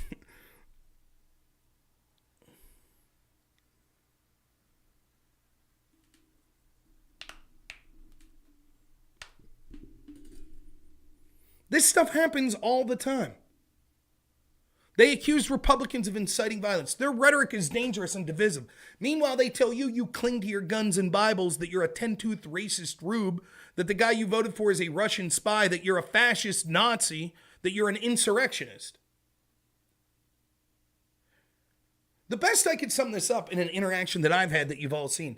The last time that I talked to I'm Really Important, who's this left-wing streamer, right?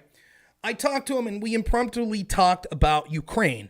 And this was towards maybe March, so it was towards the beginning of the Russia-Ukraine conflict. And we were talking about, he made a comment, I believe it started with him, saying that all this misinformation was out there, like comments about these biolabs. And I was like, well, what's misinformation about it? Because the labs exist. And it seems even the U.S. is acknowledging they have dangerous material in them. And they're near...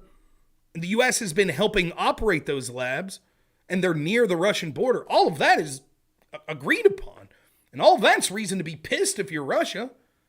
Yeah, but there's not weapons there. Well, says who? What's a weapon? Is hazardous biological material a weapon? Well, it depends. If you're not using it as a weapon and it's not escaping, then no, I guess. But what if tomorrow that same material you decide to say, we're going to launch this against our opponents? Now it's a weapon, same material.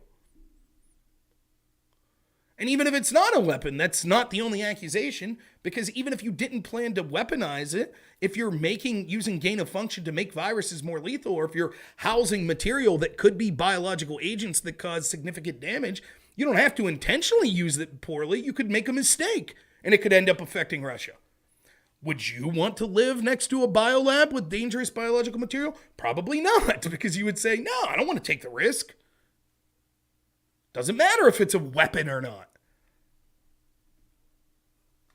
So none of that said, Russia's justified. Yep, I'm on Russia's side. I didn't say that. I didn't say the United States is secretly planning to unleash biological weapons against Russia. Didn't say that. Everything I said was publicly confirmable. And I'm Really Important said to me that I am parroting Putin's talking points. That's what he said to me. I was speaking on behalf of Vladimir Putin, basically. He was defending Putin. That's what he said. To which I replied, that is a childish mindset. And then he said to me, I'm not going to let you sit here and insult me. You take that back. In other words, him, and by the way, then later in the discussion, I was like, are you saying that I'm factually wrong about anything? He said, no, you're probably right in everything you're saying. But it's still parroting Putin's talking points. So him accusing me of basically helping Russia, an accusation that's being levied at people all over this country that don't agree with the establishment narrative to make them seem as heinous as possible. You're siding with the bloodthirsty Russians. That's not insulting. But me saying that's childish is insulting. You see? And he believes it. They could call you a fascist. They can call you a racist. They could call you a Nazi. They could say that you're a Russian sympathizer. They could say that you're a fan of rape if you're against abortion. Oh, well, you want rapists to have abortion. They could say all of that shit. And if you're like, I think you're immoral, they go, whoa. Well, what's with the name calling, man? Wow. You guys are divisive. You're divisive. That's dividing us. The way they look at it is, they could call you any name in the book and demean you in any way, and that's not divisive. Why? Because they're better than you. They're the good guys. So they could call you. You are a Nazi. You are a fascist. You are a racist. So it's okay for them to call you that. But when you say, no, fuck you, you're a racist, they're like, whoa, that's divisive. Donald Trump didn't start the division. The division's been going on for a long time. But you want to know where it reached peak? Was with Barack Obama in those 8 years. When we were clinging to our guns and Bibles. When we were deplorables. When everything was racist. When 6 cops got shot and killed in Dallas by a Black Lives Matter protester, and Barack Obama went to their funeral and started lecturing the family of the fallen officers about how cops need to treat black people better. That's fucking division. And that's just one example. It was division when the Bush administration was saying, you're supporting Saddam Hussein if you're against the Iraq war. That was division. It was division when the Obama administration said, you're supporting Gaddafi if you're against what NATO's doing in Libya. That's division. And then when people like me stand up and say, no, fuck all that, you bootlicking establishment goon, they're like, well, that's divisive. You can't say that. They want you to treat them like meek, passive. This is what they want. They want you on their knees. Either you agree with them or you beg them for forgiveness. That's the only 2 positions that they find acceptable.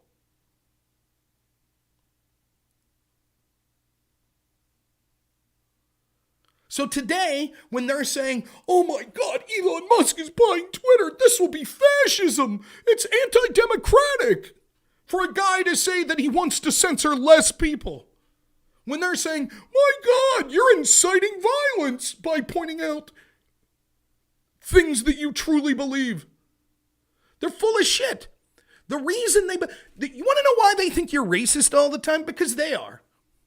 That's why. Because they think, like Joe Biden said, you're not black unless you vote for Biden. They basically believe that. You're selling. That's why Flores, right? Representative Flores, Hispanic lady, who polling shows is more popular amongst Hispanics than AOC, but she's not allowed to join the Hispanic caucus.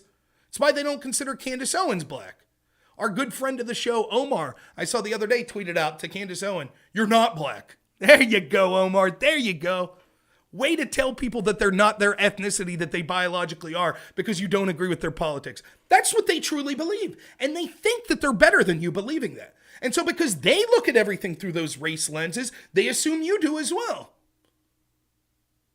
So when you say, I don't like this person, and that person has to be black, they're like, well, all I think about is race, so that must be why Rob said that, so he doesn't like black people. No, I just don't like that person who happens to be black. That's it. But they can't comprehend that.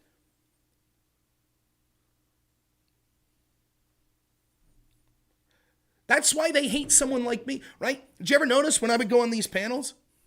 Time after time, it'd be like me and 2 or 3 conservatives, and then it'd be like 5 lefties. And after the panel, it would always be like this. Well, we like this guy. He was an okay conservative, but we hate Rob. He's a Nazi. He's a fascist. Why did they like that other person? Well, because the good conservatives, I agree with you. I agree so much with these lefties. I think Rob's position's too extreme. I agree with the lefties here. See, he's a good conservative. Those are the good conservatives who are like, yeah, I agree with 99% of what you say, but, I would like a little more tax cuts. That I could take a little more tax cuts. But everything else, yep, I agree with you. That's the good conservative. Well, fuck all that. I'm not going to be that person groveling to them. I don't give a shit. I'm not impressed. And they run from me. That's what happens. They don't want any part of me. And there's others too. That are right-wing or conservative or libertarian. They don't want to debate Fabian. They don't want to debate Casimir. They don't. Yeah, the panels are nuts.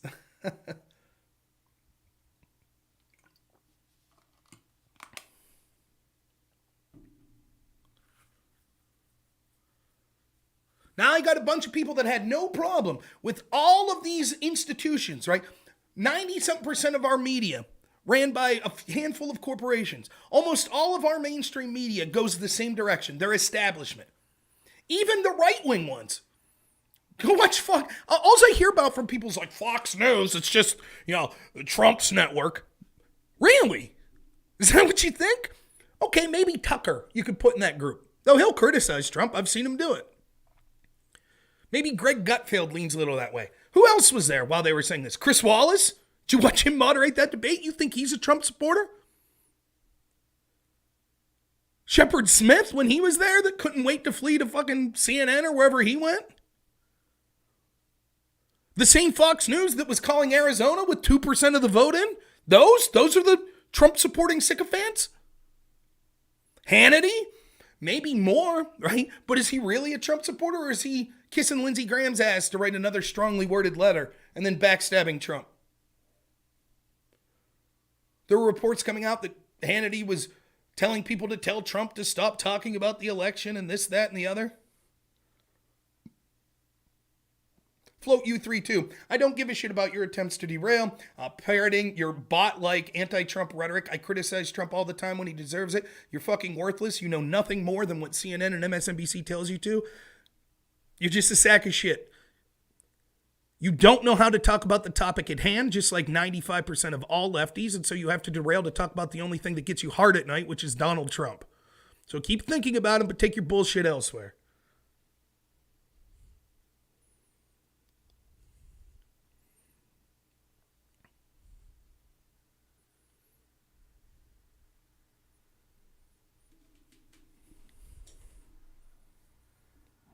Everything they accuse Trump of doing, they've supported.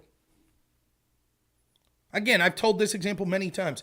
Remember Trump? Going into the 2020 election, Trump's a fascist. I was like, give me examples of his fascism. And almost the first thing that everyone said, his war on the press. What about it? Well, he said the press sucks. Okay, that's not fascism. He's entitled to his opinion. What actions did he take? Well, remember when he kicked Jim Acosta out of that briefing room? Yeah, okay.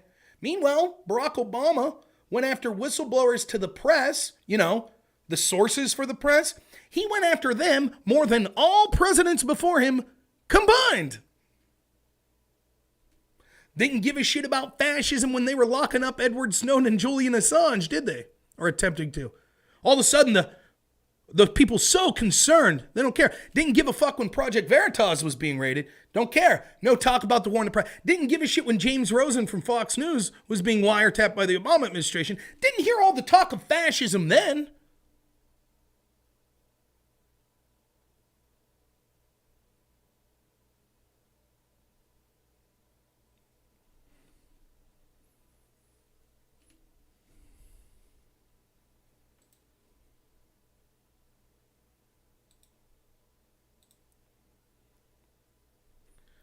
Sure, we can agree that Obama wasn't the best president. And there are lefties that I don't mind, right? People like this asshole that's just like, oh, Trump, Trump, Trump. It's not even germane to the conversation we're talking about right now. What I'm saying, it's not just that people could agree Obama wasn't the best president. It's that people are acting like there's something unique about Donald Trump. He's a fascist. Okay, they're screaming it from the rooftops, and it's like, what about him? His war on the press. Obama, by any objective measure, actually did more against the press using the legal system or using force of law than Trump did. It's not even debatable.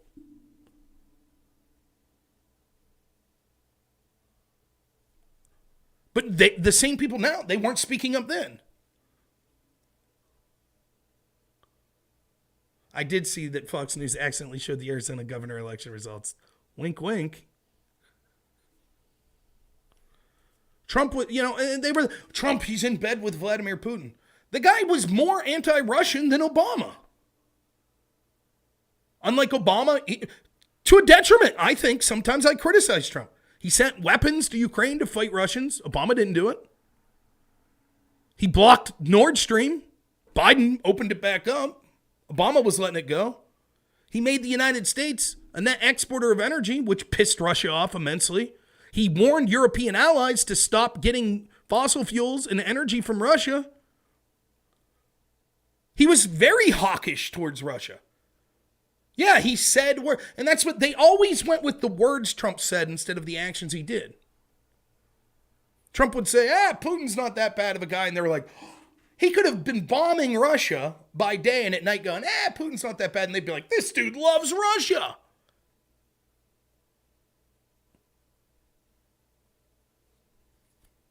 He's an authoritarian fascist. He rules with an iron fist. Rules with an iron fist? Everyone he appointed stabbed him in the fucking back. That hardly sounds like a strong man leader. If anything, it sounds the opposite. That's true. He did probably greenlight the attack on the Nord Stream in the end. Yeah. True, Sparky.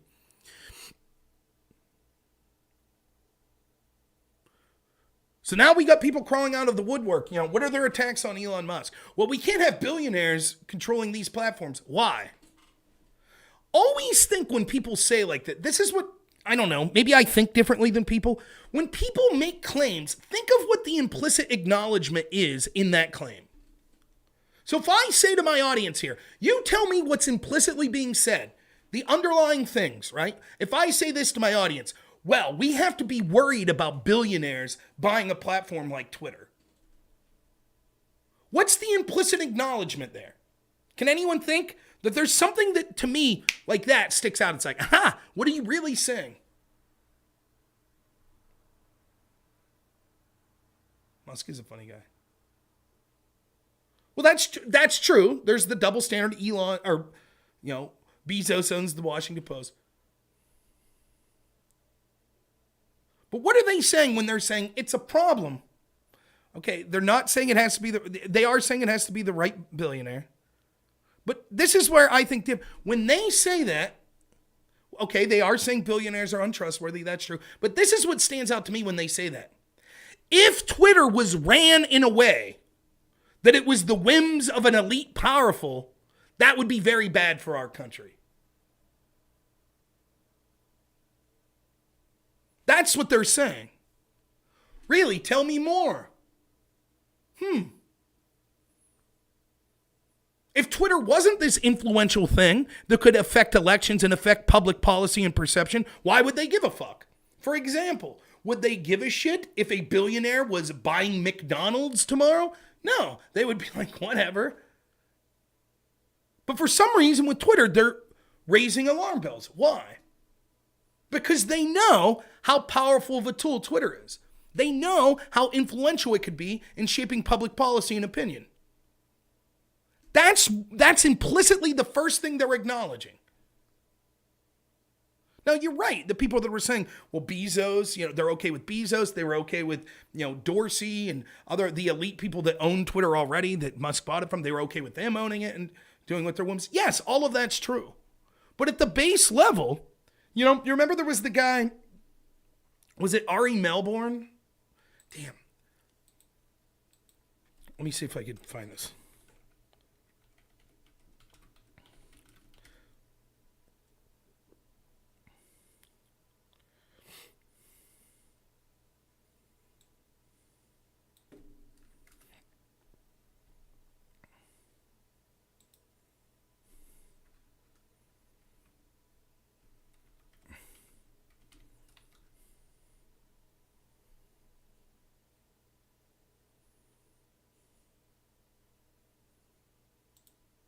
Did I get it right? Ari Melbourne. It's close. Remember this clip? See if you remember this. This was when we first heard months ago that Musk was trying to buy Twitter. Remember this? If you own all of Twitter or Facebook or what have you, you don't have to explain yourself. You don't even have to be transparent. You could secretly ban one party's candidate or all of its candidates, all of its nominees, or you could just secretly turn down the reach of their stuff and turn up the reach of something else, and the rest of us might not even find out about it till after the election. Elon Musk says this is all to help people because he is just a free speech, philosophically clear, open-minded helper. If you own all of Twitter or Facebook or what have you. Wouldn't that be a shame? I mean, that would be disgusting if Twitter started banning political leaders from one party. That'd be crazy, wouldn't it? If they started shadow banning or using their influence to craft political messages, wouldn't that be a shame? That'd be crazy. Can't have that. Oh, I'm sorry, what's that? That's the status quo, but it's just benefiting my side? Okay.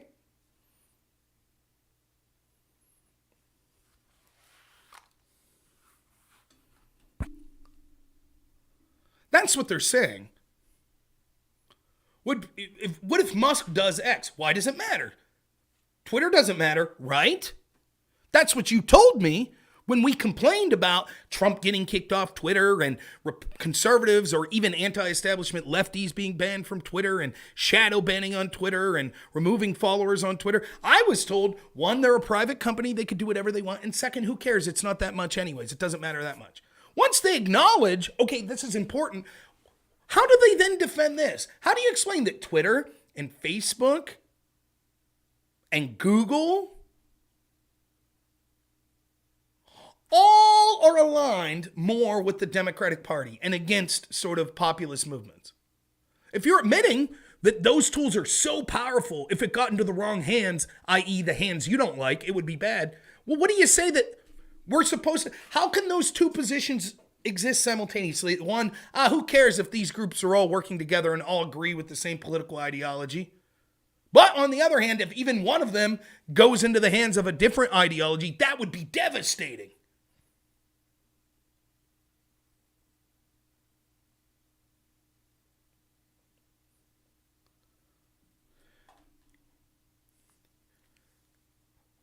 I always think about what implicit, again, one of the examples I use the best, or that illustrates this point to me the best, of sort of the implicit things someone was saying. When I wrote that post in October 2017, when I wrote and said, if the FBI used unverified opposition sourced by a Russian, paid for by Hillary Clinton's team to spy on the Trump campaign, it may be the biggest political scandal in the history of this country. I was talking about this in 2017. And I told you, if you go back and you read the blog post where I wrote that and people were going back and forth with me, the number one argument for the people saying I was wrong against me is there's no fucking way that happened. It did not happen. The FBI did not use unverified opposition research paid for by Hillary Clinton, sourced by a Russian, to spy on Trump's campaign to get a FISA warrant. Didn't happen. What are they implicitly saying? How do they know it didn't happen? They didn't have proof. No one came out and said it didn't happen. They just said it was a conspiracy theory and it didn't happen. How are they so sure? What are they really saying there? You know what they're saying, right? What? Why are they so confident that that didn't happen? Does anyone know?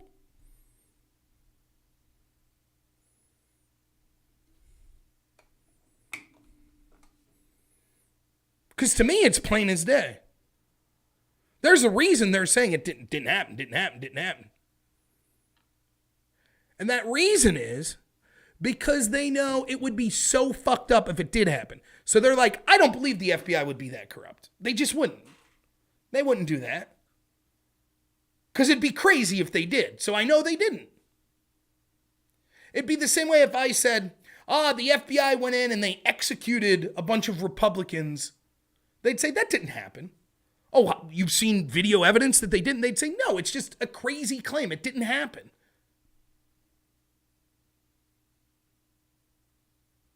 That's what they were implicitly saying.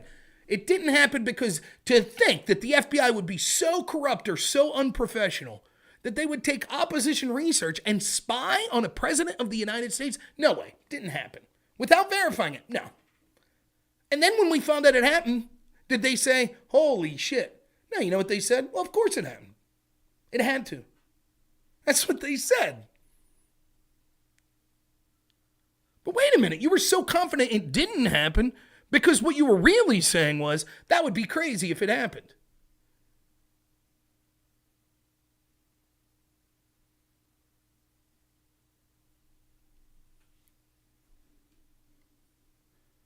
I love all the people that were like, well, if Elon buys Twitter, I believe him. See ya.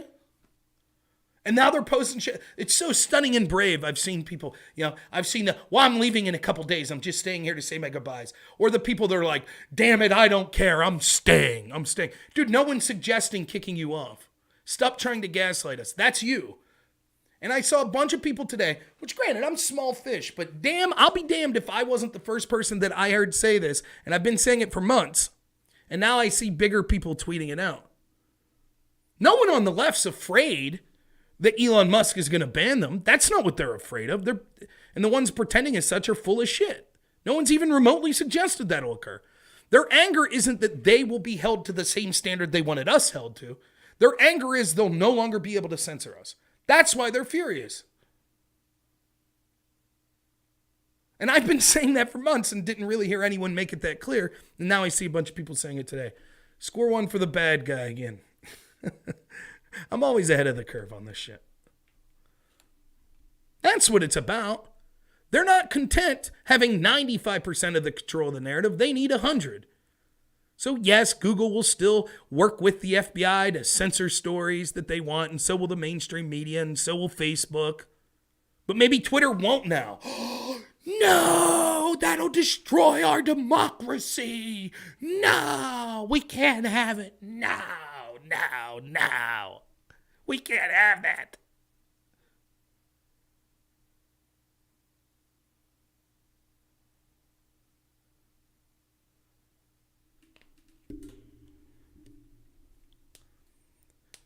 But how brave, how stunning and brave. Hey, you know what? I'm going to stick around in this platform. Like, yeah, it's like, hey, shithead, no one suggested kicking you off.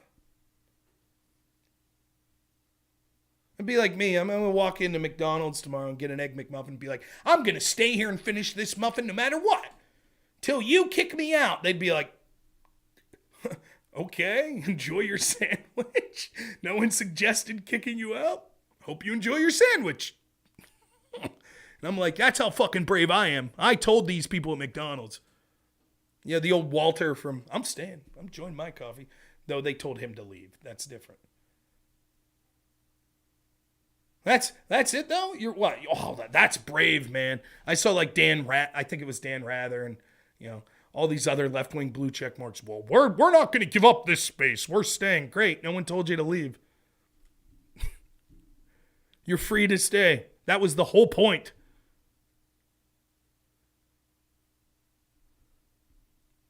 The same people that were leaving the country if Trump won the election are the same that are leaving Twitter if Elon buys it. Here we are.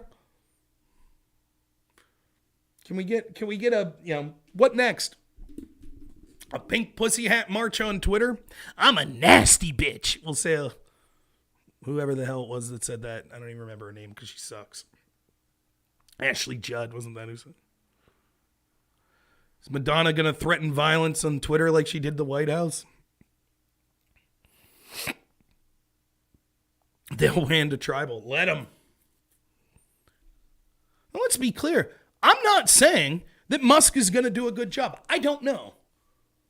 I'm not going to be blackpilled and say, oh, it'll be more of the same. It could be.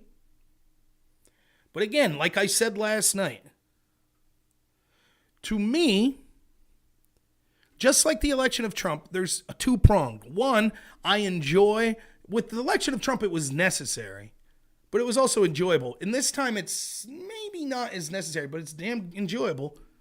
Watching the establishment authoritarian shills freak the fuck out when they think that they possibly might lose some small amount of power. I like that. And I like them outing themselves as the power-hungry, despicable authoritarians that they are, which is exactly what they're doing. They're kicking their feet like a 5-year-old because they aren't allowed to censor people that disagree with them. They're flipping the fuck out. I like that. I like just more evidence so that maybe the normie type people could see. You see who these people are? Do you see them? Do you see what they are? They're not freaking out because they're going to get censored. They're freaking out because they can't censor you with impunity anymore. And maybe not even that they can't, just they're worried they might not be able to. And then the second part of electing Trump was to do something about the corruption. Just like the second part of Musk running Twitter being a good thing was to do something about it. Maybe he won't. He might not. Might be more of the same. Maybe he'll take a couple of the big people out of Twitter jail like Donald Trump and a few others and then basically run the show the same way. Maybe he will. I don't know. I know this. The past regime was going to continue apace. Ain't going to be worse than them. What is he going to do? Just continue banning people with differing, conservative opinions and anti-establishment opinions? That's where we were.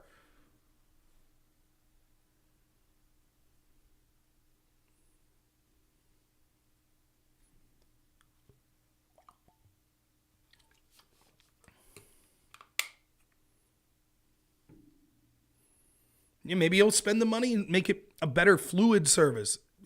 I don't know. It's the same thing I hear with Section 230, right? How many times have you heard this argument, right? For those that don't know, Section 230 is a special section that says that there are governmental protections, basically, for places, social media places, because they're sort of like a public square. So right now, for example, if I own a newspaper and I print in the newspaper something that's libel, I could be sued for it. If I print in the newspaper a call to violence or something, I could be sued for it. If I allow someone to put on the editorial page libel or a call to slander or a call to violence, I could be sued for it. But you can't on social media, right? Because they're like, well, it's not a publisher, they're platforms. So they can't be held responsible for all of the things that people put on their platform. They're just a public, it's like the bulletin board in your town center. That's what Facebook is. That's what Twitter is. That's the argument. And so they're not held to the same standard as a newspaper. Okay, if they're a platform, they're a platform. And I understand there are things that we could agree that are reasonable that they'd be allowed to censor. Like things that are crimes, like nudity of children. Okay, yeah, obviously censor it. Or brutal calls to violence and things like that. Okay, fine. But that's not what they're doing. They're censoring people for political opinions. They're censoring people saying, we know the truth on matters, and people that have different opinions on the truth are wrong, so we'll censor them, like they did on COVID. They're working with the government to censor people, which is a direct violation of your First Amendment. So they're not a platform then, they're a publisher. Once they decide to take a political ideology or opinion and say we will be harsh against people that are opposite of that ideology, then you're no longer a platform, you are a publisher, and you should be treated as such. Now, There's obviously, I think, some wiggle room here. I don't think if someone with one follower puts on Twitter something that's heinous, that all of a sudden we're like, oh, now we can sue Twitter for $1 million. But if Twitter is made aware of these sorts of things and allows them to remain, they should be held accountable, just like a newspaper would be.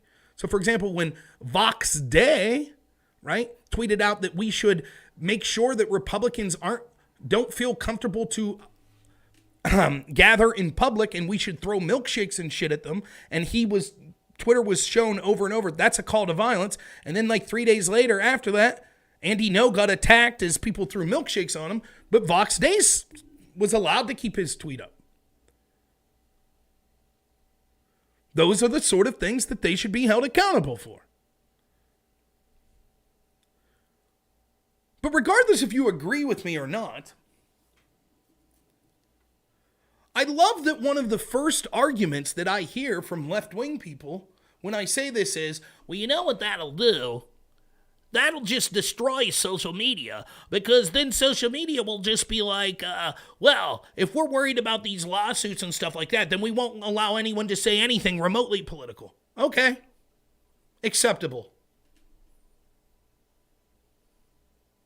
I'm sorry, I don't find it persuasive. This is basically their argument. Rob, you have to leave the authorities put the boot on your neck. You have to let them. Because if you don't, if you say, please get this boot off my neck, then they might put the boot on both of our necks. Okay? Fuck you. If I'm going down, so are you. How about that? I would rather they not be corrupt and influencing our political system. That's what I would rather. I would rather they be what they purport to be, which is a platform where people could reasonably talk about their opinions and ideology. But that's not what they are. And so I don't find it persuasive when you're like, we need to defend these platforms' right to basically censor you, but please, please, please don't push back, because if you do, then maybe I'll lose my voice too. Fuck you. Sorry, I don't give a shit. Be gone.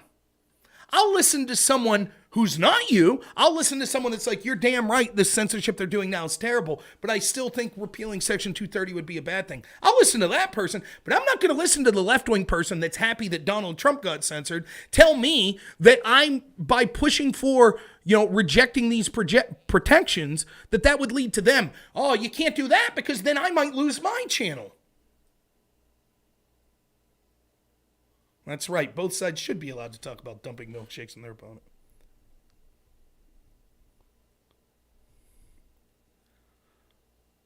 It's just so funny. They couldn't be more transparent. They're such crybabies.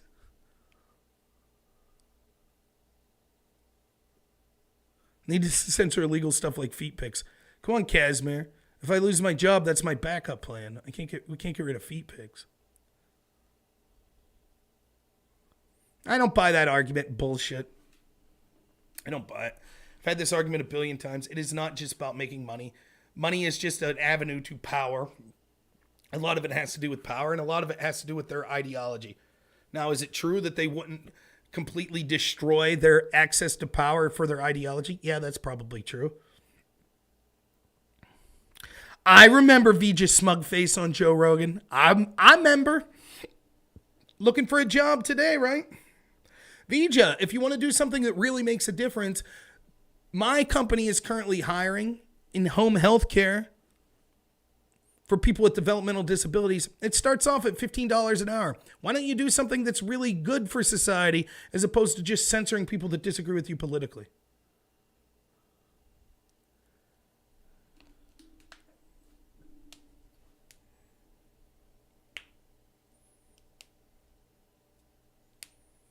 It's not that simple. I don't give a shit anyways.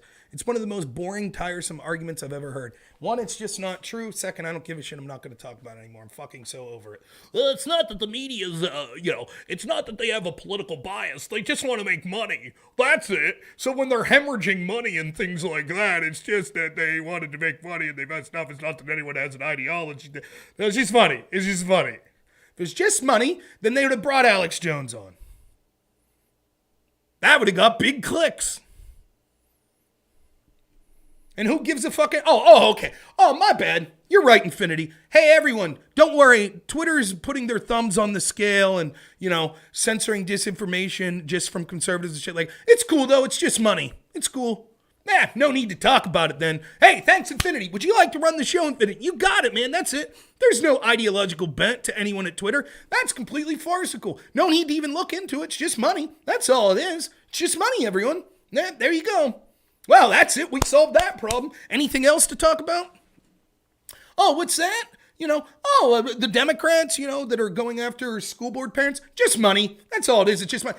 Cool. Yeah, no problem. Locking up January 6 protesters, you know, that committed nonviolent crimes. Hey, it's just money. That's all it is. It's just money. Oh, okay. The FBI corruptly, you know, going after Donald Trump, you know, having a coup. Just money. Oh, if it's just money. Oh, fuck. Okay. It's just money. Yeah, it's not that there's an idea. Just money. That's all it is. Protecting their money interests. That's it. So, yeah. MSNBC, New York Times, Washington Post, CNN, ABC, NBC, NPR, PBS, all these places, you know, constantly pushing hoaxes against Donald Trump, but, you know, censoring things like the Hunter Biden laptop. Just money. It's just money. Don't worry about it. Just money. Oh, okay. Well, as long as it's just money, fuck, we're good. This country's great. It's running so great. No need to talk about any of these institutions. It's just money. No, I don't know. I didn't see that, Gitler. I don't know. There's a guy, Gitler? Poor Trump, such a victim. Is that what I said? Hey, Infinity, if you were to get banned from my chat right now, would that upset you? Would that be poor Infinity, such a victim?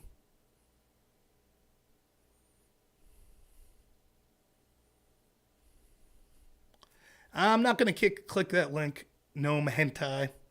Thanks, though.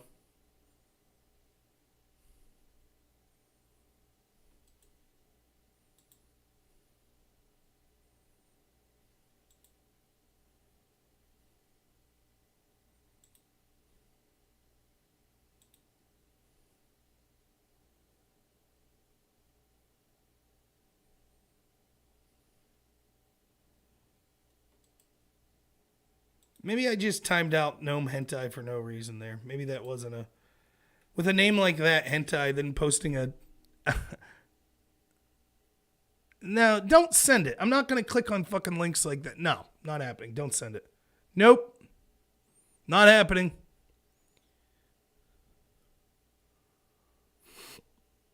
Not happening.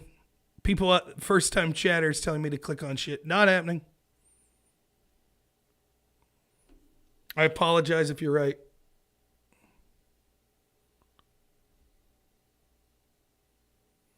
Maybe it is. I'm not clicking it. Are you fucking kidding?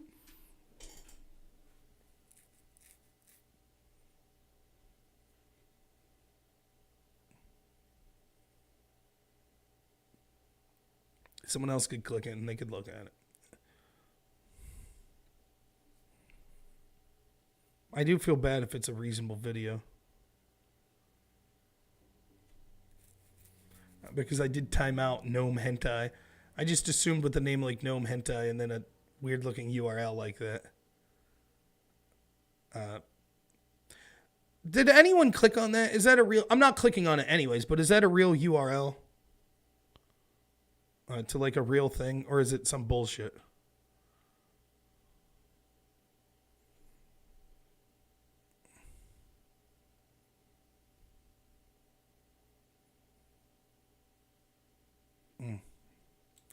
We're just going to let it go.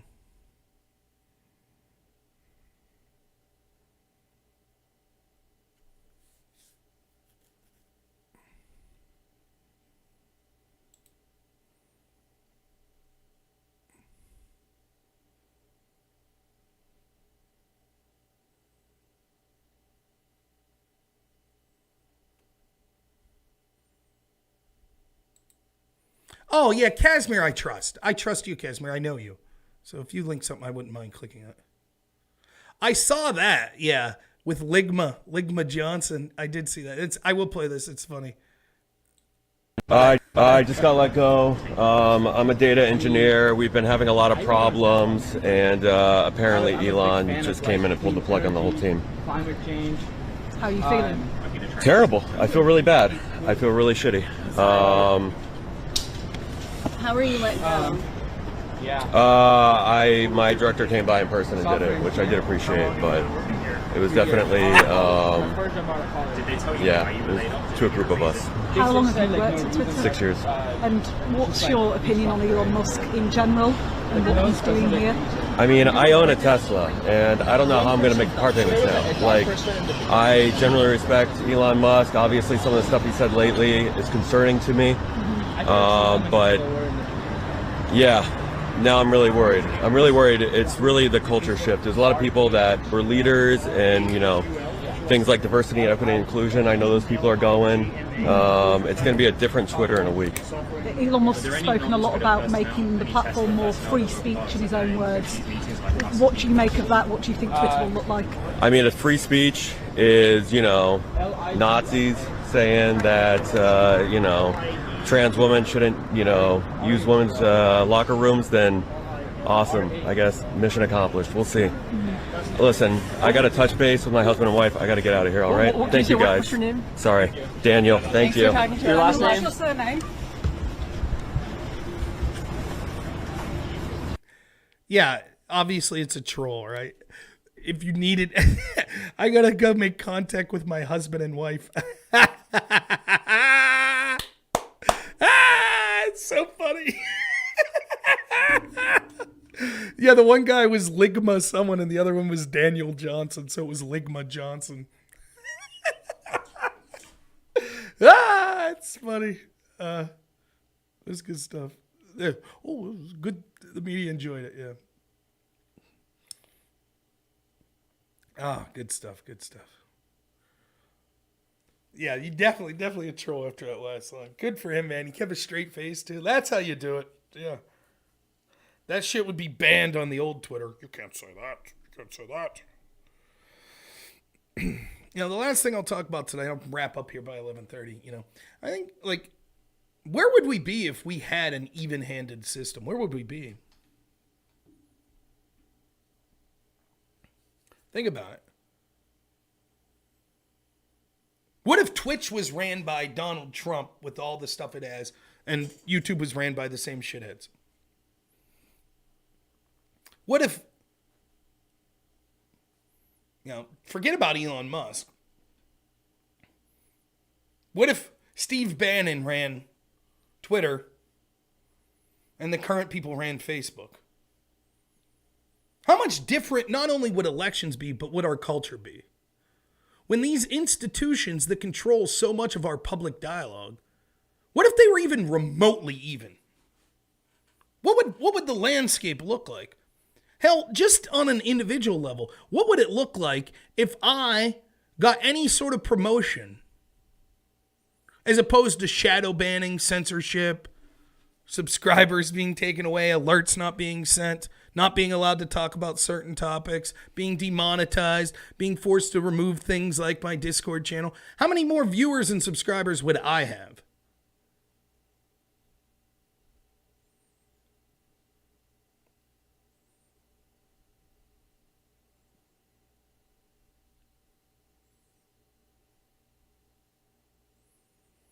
When you go back to 1996, right? Remember? It's one of the things that I think, for me, now granted, everything is, in this sense, is somewhat subjective, right?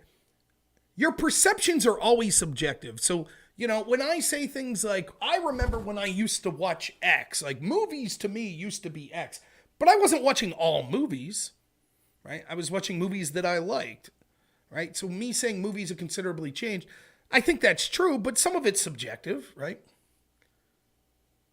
But I remember maybe 96, let's just use that as a ballpark figure.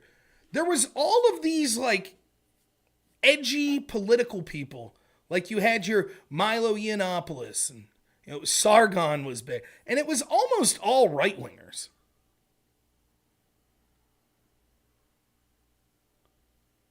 That's right, we are on the way up, Casimir. You remember that, though? And you had this big, debate bro thing that kicked off. And then there were people that were on the left that were able to reach an audience and were talented in their way. But more than that, you saw these platforms start to push for that.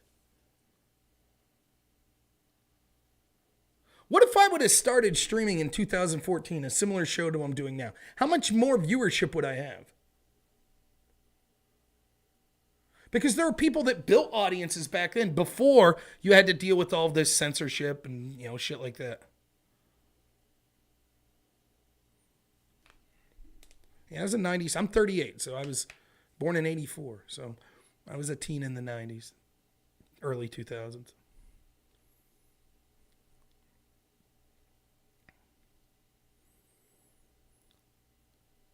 When I talked about elections, I got to be careful. I got to choose my words. Again, I was one of the people that I heard talking most vocally about this. There is a lot to say about, was it the most secure election ever? Was there ballot harvesting? Which now there's apparently a whistleblower in Florida saying that ballot harvesting occurred there. We'll see what happens with that, right? All of these things, I said, okay, yeah, those things are worth looking into. But my question is, what if that didn't happen? What if we have a system that the election was totally fair and on the up and up, and a man with dementia who basically didn't campaign for 2 years was able to win? And that our media and social media was effectively able to gaslight an entire population of people, or a plurality of people, that Donald Trump was a Russian asset and Donald Trump was a racist and the Hunter Biden story was Russian disinformation and blah, blah, blah, blah, blah, blah, blah, blah, blah. What are the implications for that society? Because to me, that looks like a society where Google says, we'll pick the president. That's what it looks like.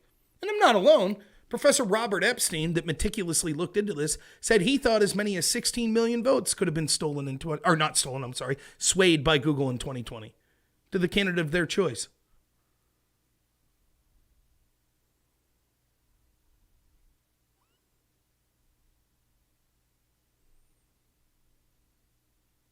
What happens if that's our future? Yeah, 2018 Russian Federation. Yeah, it's not a bad analogy.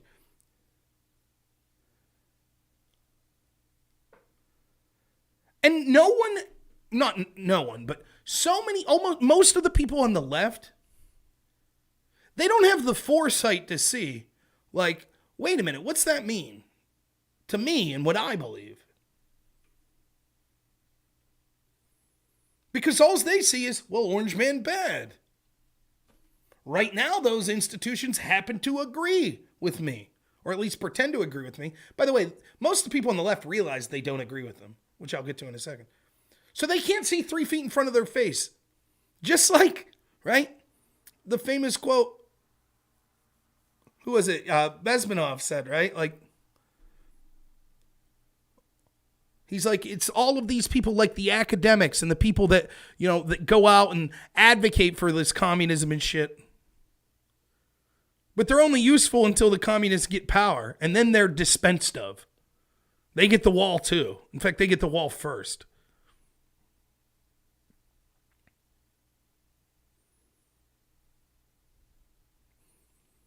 They can't see that. They can't see like, oh, well, as long as it means taking control. And when you ask them, right, when you talk to these lefties, they'll tell you straight up. You don't even have to prod them. It's one of the first things they'll say. They'll say, there is no left in this country. When you say the institutions are left-wing, there is no real left in this country. They're just saying that. That's all it is. They don't give a shit about the left. They're just pretending to. Right. Agreed. Yep. You're right. Yeah. I totally understand. They're authoritarians. They're globalists. They don't give a shit about your progressive cause. They don't give a shit about Medicare for all. They don't care about abortion rights. Well, somewhat they do because it leads to population control. They don't care about gay marriage. All they care about is how can they pay lip service to issues that doesn't affect their power. It doesn't affect their pocketbook, their power, their influence. But it seems to separate and cause division. That's all they care about. And so if Chase Bank could be investigated for predatory lending practices to black people, but could avoid having their store looted by merely putting up a sign that says, Black Lives Matter, then they'll do it. Do they give a shit about Black Lives Matter? No. But they know the virtue signaling benefits them, so they pretend to. And almost everyone you talk to at the left understands this. Yeah, we don't believe that fucking Nike cares about Black Lives Matter. We don't think at all. Right. But you still have no problem with all of these institutions going in the same way to have this influence. And you know they don't really give a shit about you. You can't foresee what that might look like in 5 years.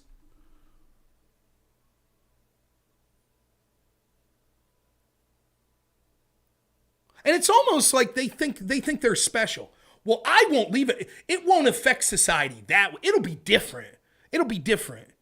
Society won't believe the bullshit from these institutions when it's against the things I believe, because I'll be able to convince them, really? How'd that Iraq war shit work out? How'd that work? Right? I mean, the left just willed their way to not going to Iraq, right? Because they thought it was, oh, wait, no. Wait, that's not how it went. But it'll be different next time. That's how arrogant and stupid they are.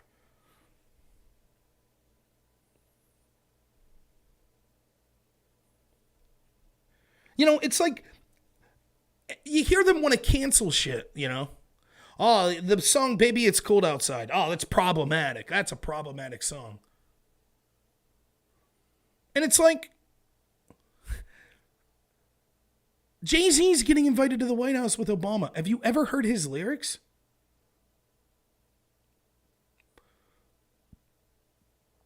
And none of those people speak up. Like, you don't think that gangster rap's fucked in 30 years from now if we leave these wokesters continue to be able to cancel people? You don't think it'll be after they die or once they're old, and their names will be drugged through the fucking mud? Ice Cube, Ice-T, Jay-Z, Tupac, Biggie, horrible misogynist homophobes, Eminem. Cancel this music. Can you believe Barack Obama invited these, Jay-Z and Snoop Dogg to the White House?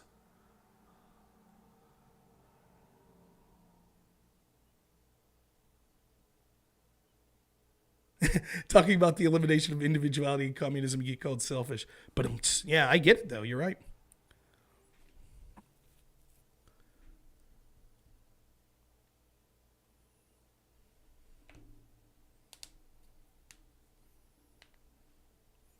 You know, a more recent example is watching all these moron left-wing streamers like, yeah, Alex Jones should have to pay $1 billion.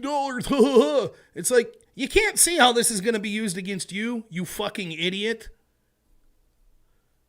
Like, if you're a bigger left-wing streamer, your job is very similar to what Alex Jones did, which is you commentate off the cuff and say a lot of controversial shit. So if someone like Vosh, who probably makes a lot of money streaming, makes some claim at some point, if he says, God, I'm glad robnoerr got arrested because he's a fucking racist Nazi, and then I prove that the charges get dropped, and I say it is factually untrue that I'm a racist Nazi, I'm suing Vosh for $1 billion. Won't be so funny then, will it? Whoops.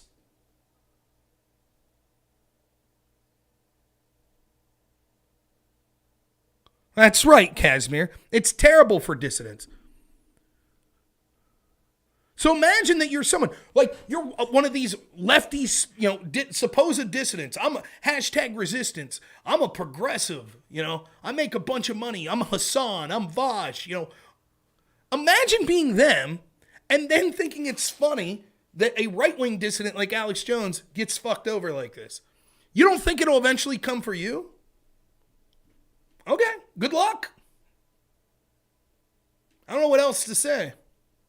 That's how stupid these people are. Now, I happen to be an ethical person that don't want to go outside the scope of what is morally correct because someone disagrees with me. I don't want the government to lock up non-violent left-wingers and put them in solitary confinement like they want with the January 6 people. I don't want that. If under Trump, there were Black Lives Matter protesters, right? And they arrested some of them that committed arson and shit, which they should have. But then there were people that were just standing there and they're like, yeah, we're going to lock you up and throw away the key too because you happen to be there. I'd be like, that's outrageous. That's what I would have said. But even if I didn't believe that morally, even if I didn't, strategically, I would have the wherewithal to say, I'm not going to cheer for that because I realize I might find myself on the other end of that equation someday. And if we start to say, oh, infinity. January 6th was non-violent? What? What do you mean non-violent people January 6th? If you were there on January 6th, you must have been violent. Congratulations, Infinity. You have earned yourself a ban now. We'll see you. We'll just do a timeout. Fuck you.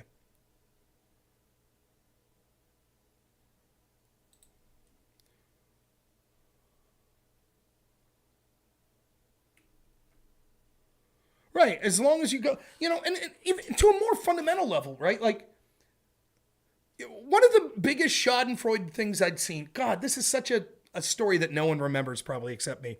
Do you remember there was this guy, I will not remember the beer brand, Miller Lite or Bud Light, right? But there was this guy that went viral, something to do with drinking beers or some shit. He was like a college football fan or something like that. And something he did went viral. And so then it was like, he got a sponsorship through that beer company and was working with a bunch of like children's hospitals to get money to them, right? And then some asshole reporter for like the Kansas Star or the Kansas City Star was like, I found tweets from this guy. I found tweets from this guy from when he was in high school, and he said something shitty. Thanks so much, David, for the super chat. $5. Thank you. He says, thanks for keeping me company tonight. Nice to hear like-minded ideas while I wallow in the state of the country. Cheers. Thank you, man. Glad to hear it. So anyways, this reporter from the Kansas City Star, found, this guy told a racist joke on Twitter when he was 15 or some shit like that. So the beer company pulled their sponsorship. The children's hospital lost a bunch of money. Yay! We did it. We got him. And then, you know what happened? People started looking into that reporter's tweets, and they were saying way more heinous shit in the past. Homophobic shit, racist shit. And so they were like, what about this? And then the newspaper fired the reporter that reported on it. And I shit you not that reporter came out and was like, I'm a victim. This is ridiculous. See, it was perfectly fine for them to go back. Never even imagine that. Imagine being someone that knows that you were publicly tweeting homophobic and racist things. You know that. And yet you're still gung-ho to go out and ruin someone's life and attack someone because they did exactly what you know you did, and then expect to not be called out on it. Oh, it'll never come for me. I'm different. I'm on the right side of things. Whoops. And then being like, this isn't fair. This has affected my life in a negative way. No shit.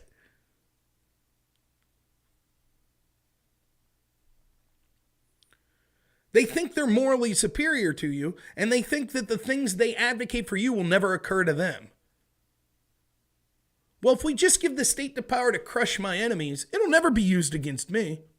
And then what it is, they gnash their teeth and scream louder than anyone. How could this be?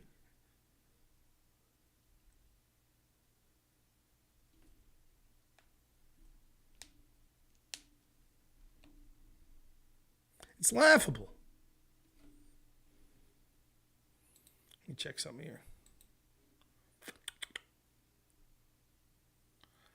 Oh boy, who do we want to link to tonight to raid?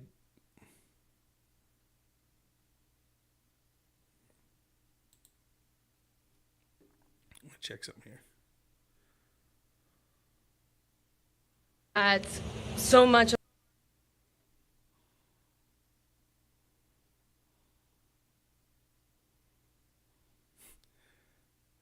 Bernie Sanders? Is it really Bernie Sanders streaming on Twitch right now? It's funny.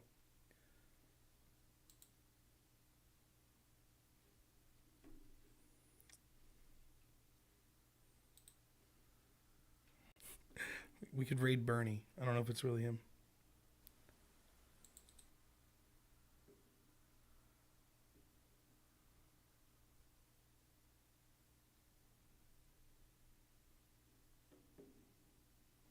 I'm not raiding Bernie.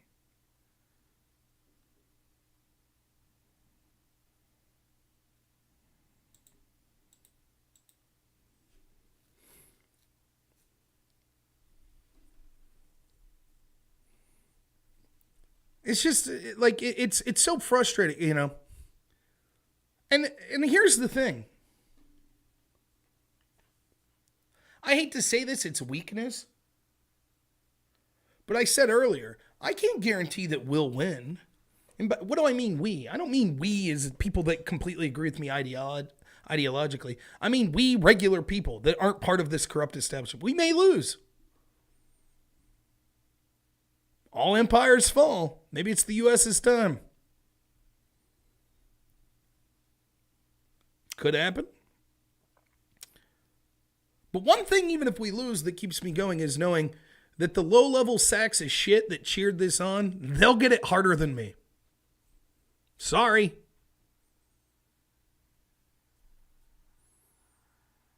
And at the last minute when it's too late, they'll go, what? What happened? But they'll never accept their part in it, ever. They never will. You know, one of my favorite, little comic strips is just them lining like some pink-haired person with face rings all through their face and stuff and wearing like a Che Guevara shirt, handcuffed, and the communist soldiers are putting them against the wall. And he's like, when do I get my free health care, comrade? Oh, we'll be around Friday Living. Don't get me wrong. Sudan's still kicking you. But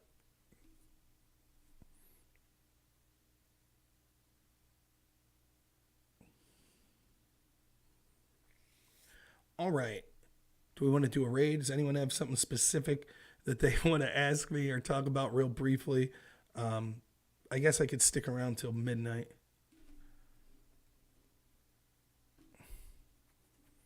If anyone has something specifically on what I'm doing. So we'll talk just a little about the channel just a bit here. I think this is an optimistic, I agree with Casimir. I think this is an optimistic time. I think that there are things happening like Elon Musk buying Twitter, which I think there should be some optimism about. Cautious optimism. Never put your faith totally in one person. Elon buying Twitter, it's not like, oh, that's it, everything's good. No. This cultural fight is going to take decades, if it ever ends, which it probably won't. There'll be wins, there'll be losses. But I see room for optimism. One, there's always room for optimism in your personal life. Your close relationships, your family, your friends, that's more important than all of this shit. Even if it all ends tomorrow. It just is. I'll talk about that, Kyle, one sec. It is. It's just more important.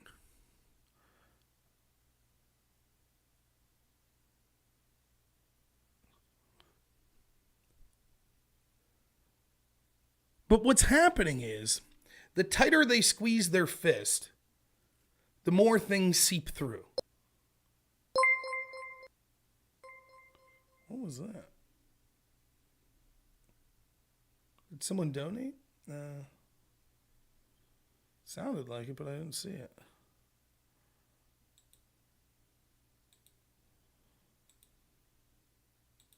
Well, if someone donated or something, thank you very much. That's, oh, you know what? I know why. One second. Now we'll be all right. There we go. Sorry about that. So whoever, a resub. Thank you, Sparky. Yeah. Sorry, I had it was underneath the, thank you so much, Sparky. I appreciate it. People are waking up. And there is going to, I don't know that I'll ever get big.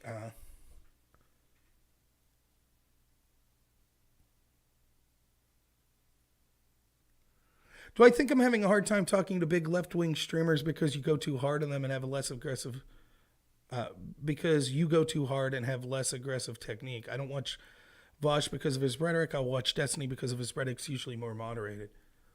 Well, it's a fine line, right? I don't know. Thanks so much for the follow, man. Go watch my last debate against Destiny. Anybody think that my rhetoric? We had a moderator. Brittany from Politically Provoked was our moderator. She literally didn't have to speak up once.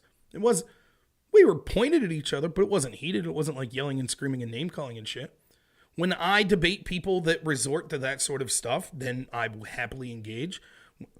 Peer review that was on here earlier. Talked to him about climate change and stuff 3 weeks ago. Not a crossword was said between either of us. I talked to a guy who's calling me a rapist and said that I raped my wife in order to have a child. Then yeah, I'm going to tell him to fuck off. You know? People that I talk to that I'm pretty harsh with, like Pisco, he calls back in. Sonsel. So who is it that on the left, a bigger left-wing streamer that's like, I would talk to robnoerr, but I think he's too harsh with people. I don't know who it would be.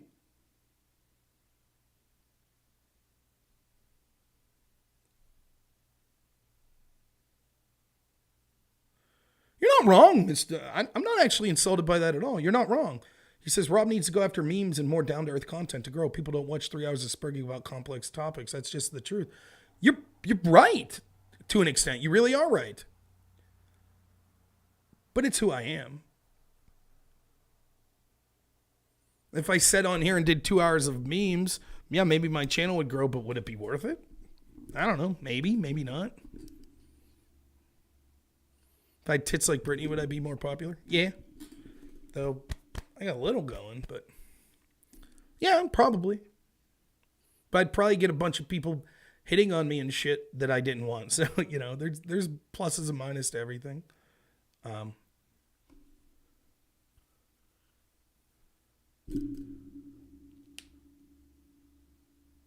Thanks, Kaio. Yeah, that was fun. Yeah. Yeah, I agree, Mr. Arthur. Listen, let me be quite clear. Like, I do want to be clear here. I'm not one to sit here. You don't hear me all the time being like, God, shadow ban. I'll bitch about getting like I bitched when my Discord channel had to be canceled, and I bitched when I get strikes on YouTube and things like that. I do. And do I think that there's shadow banning and the topics that I talk about aren't favorable to the algorithm and that sort of stuff? Of course, I think all of that. But my lack of success is largely on me. There are all sorts of weaknesses that I have. People don't like I totally agree with you, Mr. R3. Not a lot of people want to sit down and watch a 3-hour live stream. That's what I like doing. They don't want to. They want little mini topics, 10, 15 minutes on a topic and then move on. That's what they want. Or they like the panels. As much as I bitch about the panels, when I do the panels, more people watch me. It's true. You know? Or they like non-live streams. They like little, 10-minute videos. Or they like TikTok-sized videos, right? Minutes or something like that. I don't do that well. People like smoothly edited things that are polished. I don't edit. Even my short-form videos you see are usually one take, me in front of a camera. I don't do that. People have producers. They like thumbnails and things like that. I don't do that very well. They like people that are interacting with other big names. That helps grow channels. I don't do that very well. Thanks, David. But I've grown decently on Twitch. As far as conservative streamers on Twitch, I mean, I don't know who's bigger than me. Lauren Southern? I don't know if like Sneeko and them, I don't know if he does Twitch. Andrew Tate, but those people are way out of my league. But so I'm doing okay. But I always welcome healthy criticism, and I'm willing to make some changes to grow my audience. But I'm not going to wholesale, do different stuff.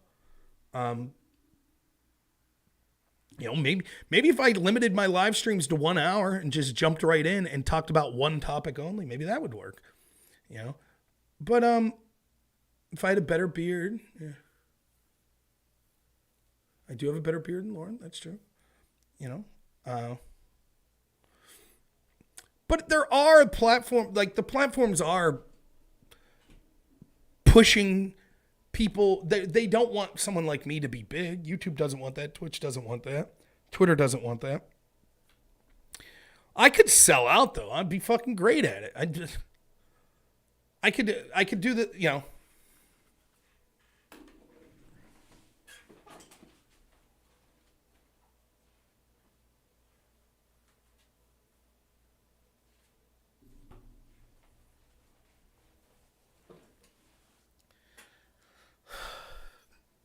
Guys, I have something to tell you.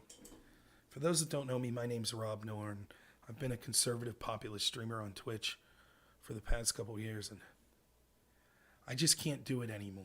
You know, I really believed that I was a conservative, though I was open to other ideas, but what I saw from that community frightened me.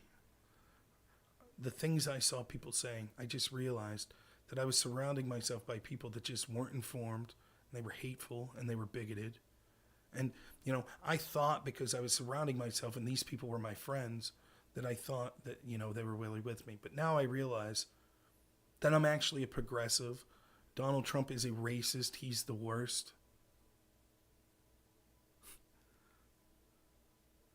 And so we're going to be streaming progressive politics. You should watch me because I know I've been in that Trump circle. I've been there, and I know how they are, and we're going to go after those evil fuckers. So tune into me, and I'll tell you all about how horrible they are. Yeah, the Hunter arc. Please. Or I could be this guy.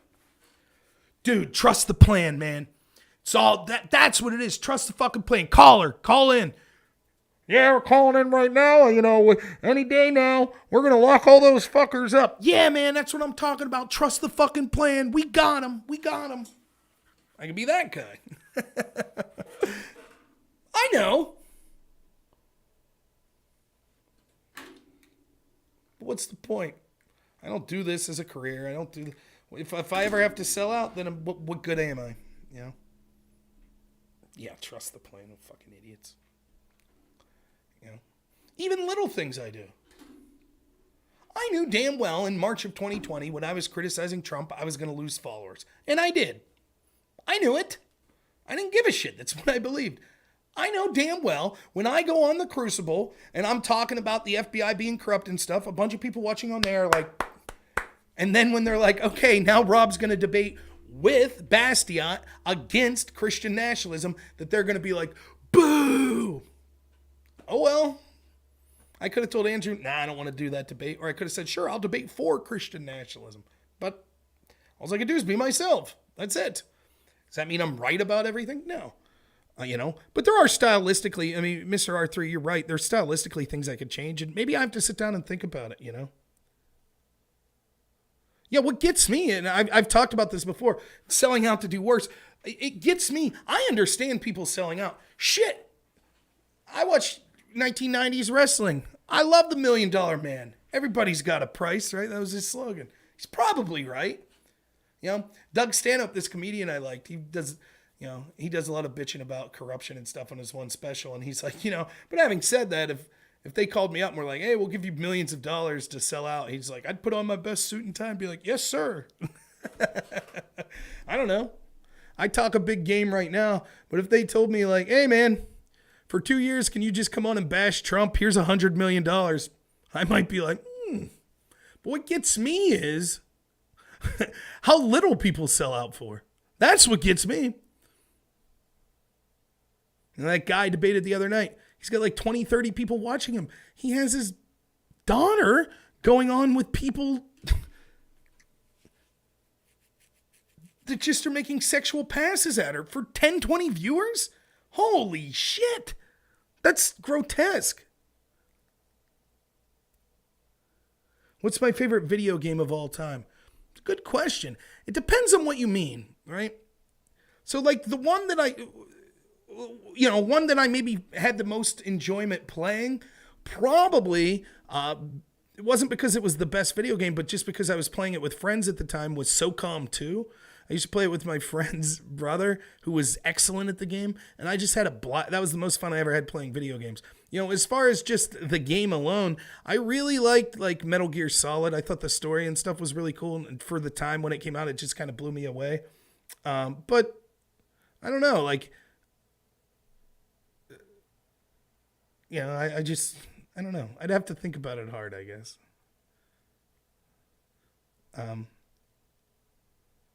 But I love playing SOCOM too. It was a lot of fun with my friend. But objectively, there were games that are better than it, that are smoother. And from the government, I'm here to help. A Reagan quote there, yeah. He wants to ban porn, but pimp his daughter. Oof. Tough sell there. Wants to ban obscenity, but keeps swearing. Just a grifter. But I don't know. You know, I've thought about it. Here's the thing. I have certain, I think I would be perfect for a big radio show. I think I'd be great for it. I can clean up my language if I wanted. But I'm very good. I can meet a time limit if I want. Like, Pedro always says this about me. He's like, how do you always do an opening statement that's almost exactly 7 minutes long? I just got a feel for it. That's something that debate taught me. You have 9 minutes or 6 minutes per speech and debate, and you just learn, like, okay, I got to move on. I got to say this, you know. How can you make sure donations went through on Comfy? That's a good question. I can check for you. That is something they need to work on. I would like, eventually the idea is, oops, I'm on the wrong thing. The idea eventually is that it'll pop up like it does on Twitch when you donate. In fact, I'll shout out everyone right now that's donated to me on Comfy. Oh yeah, run for office, he says. Thank you very much. Let's give a shout out. The first person that donated to me on Comfy was Galil. Then Any Loss, Galil donated $5. Any Loss donated $22. Thank you so much.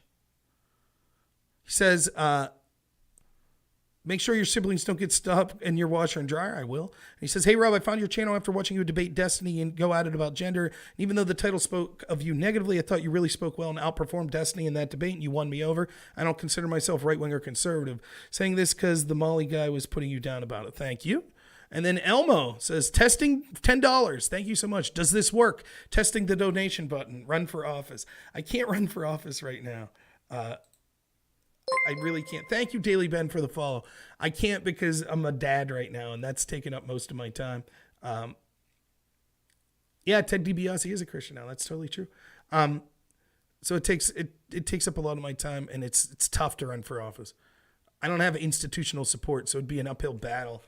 I'd be running more against Republicans than Democrats, to be honest. If I won the primary for the Republicans, I would win, but they don't like me. So it would take a lot of work. Thank you so much, sadistic affection. I'm colorblind, so the blue on blue. I got to change the color of that. Trouble sometimes, but thank you for the follow. No, I think I would be great for like radio and stuff. I just have no connections. You know, I've thought about it. If I had money to put it in, if I'm ever in Johnstown, you'll buy me a beer. I will be in Johnstown at some point in the next year. And if you're still around and I know I'm going, I'll say, David, I'm coming to Johnstown.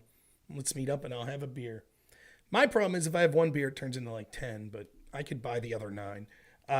No, if I had a producer, if I had someone to steer me in the right way and I was just the talent, I think I would do very good. But I don't, and I don't have the money to hire that. You know, even as far as an editor, I thought about that, right? Like, it's one thing to do these live streams, but imagine if like someone edited these live streams into a 2-minute video, just like 2-minute clips, or, you know, clips for 2 minutes of, you know, something that I talked about, then put a good thumbnail on it and stuck it up, or even a 5-minute clip or something like, that'd be great. What about Lecture Fan? There's a connection there. Yeah. So Lecture Fan's in Montana. I'm in Pennsylvania. Lecture Fan obviously has, I think he's a great radio host. He has hosted a radio show, as have I, by the way. But Lecture Fan, I don't know. I think even he would admit this. I don't know that he's got pull at that radio station. I think he's more of a fill-in for another person, and so he fills in for them. And it obviously, if that network doesn't have connections to someone close to Pennsylvania, I can't pick up my life and go move to Montana unless it would be for a considerable amount of money, and I mean considerable, because I have roots here and I got a job here. You know, so that'd be tough. You know, Todd Bartley, who ran the radio station here in Williamsport, where we used to do the radio show that I simulcast on Saturdays from 10 to 12 here.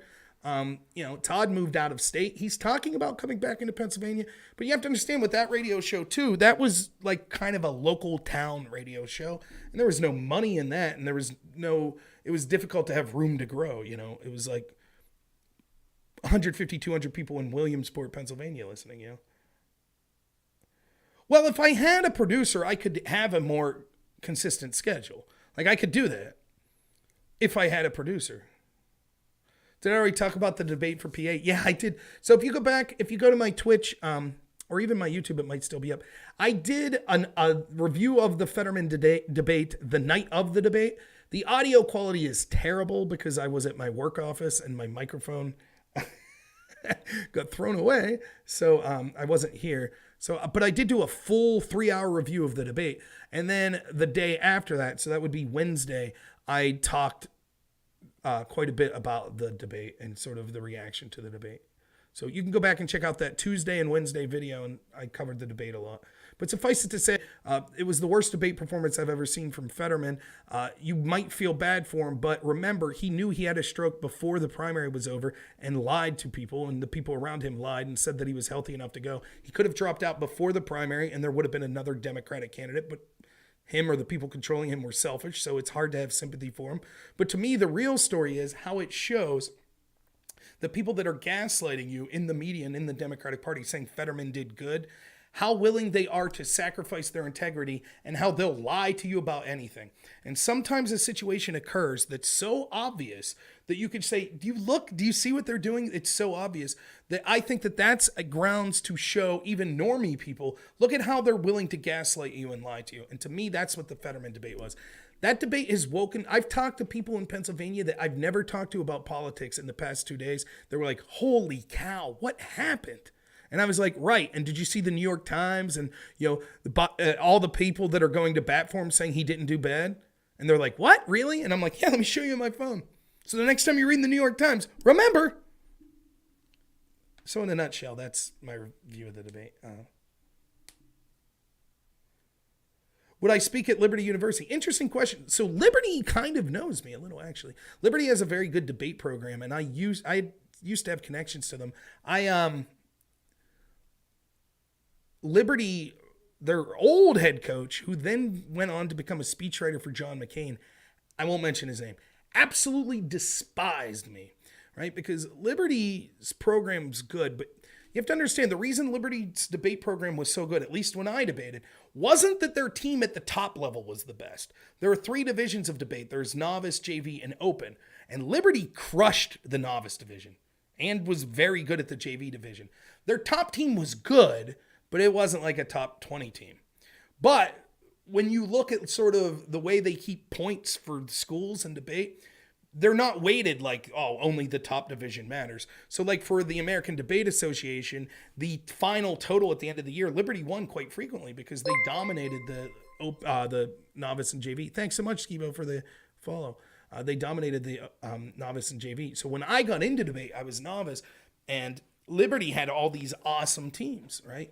And so the way it works, not to get too into this, but the way it works is, generally speaking, a regular debate tournament, policy debate tournament, it would be 6 or 8 rounds. And then at the end of the 2 days of 6 or 8 rounds, you have the elimination day. And that's usually the top half of the teams. So if it's a 30-team tournament, 15 teams would clear to the last day, and then you'd have buys or whatever, and it's single elimination at that point. Whoever wins, wins. Usually have 3 judges in the back of the room. But you can't debate your own school. So whoever was highest ranked, so if Liberty had 2 teams and Liberty's top team in the out round got paired up with Liberty's bottom team, it was just Liberty's top team advanced. I remember specifically one debate tournament I was at, this is no joke, where I made it to finals and I won the tournament. And in the first out round, I debated Liberty. In the second round, I debated Liberty. In the third round, I debated Liberty. And in the fourth round in finals, I debated Liberty. And so everyone, because it was just like Liberty had 7 teams that cleared, right? And so everyone that I was about to debate the next round was sitting there watching me debate, right? They got to sit there and prepare all day just watching me. That was a JV tournament, actually. But in novice, I ended up being a pretty good debater pretty early. And there are qualifications to be novice, right? Open division, at the top division, there's basically no, as long as you're a student, you could enroll to debate open. It's anyone, right? But there are restrictions to being novice and JV. So, for example, if you have so much experience, you can't debate novice anymore. So if you debated in high school for like 2 years, you're not allowed to debate novice. You have to debate JV. And at JV, if you've won so many tournaments, then you have to debate open. Now, you could appeal for exemptions or whatever. Anyways, it's a long, wordy story. What had happened was the first tournament I ever won, I was getting good. And I started beating these Liberty teams. And Liberty's coach didn't like me. And whatever. And I basically stood for everything that they hated, right? I'd wear like my hate breed shirt, had the big ass long beard, looked like a maniac, you know. I didn't like it, but I was good.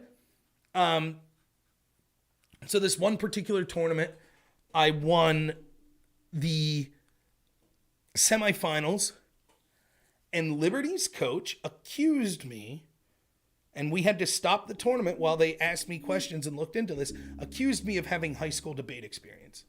Basically, I was cheating. That I was claiming to be a novice, but I wasn't. That's how much they disliked me. And they were like, we looked in and you had high school debates as part of your class. And I was like, yeah, we had an English class my senior year where one of the final projects you had was having a debate. And that debate was literally, you talked for 2 minutes, then your opponent did, and then you talked for 2 and they talked for 2, and that was it. That's not policy debate. You know, but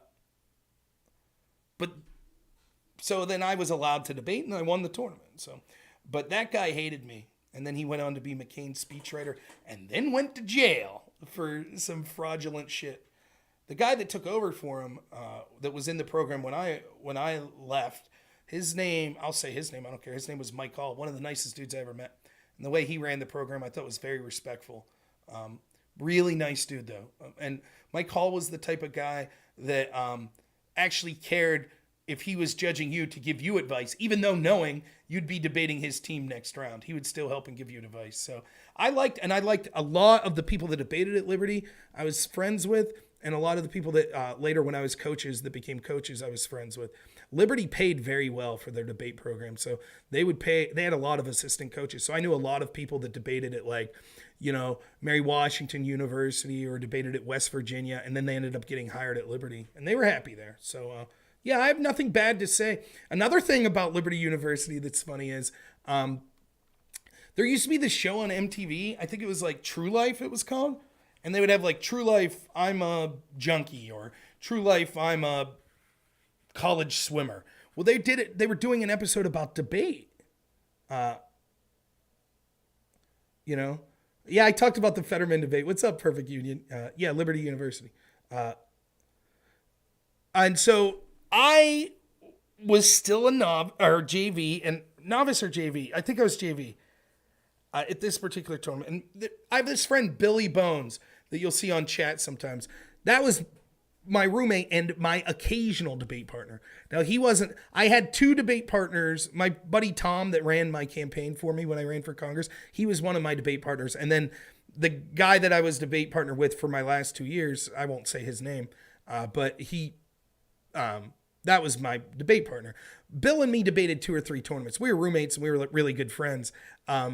We happened to be debating at this tournament, and we debated Liberty, and we had a buy round. And so the MTV people that were filming were like, do you mind if we ask you some questions? And we're like, sure. And I didn't realize till afterwards, but I made it sound like me and Bill were like gay lover. Accidentally.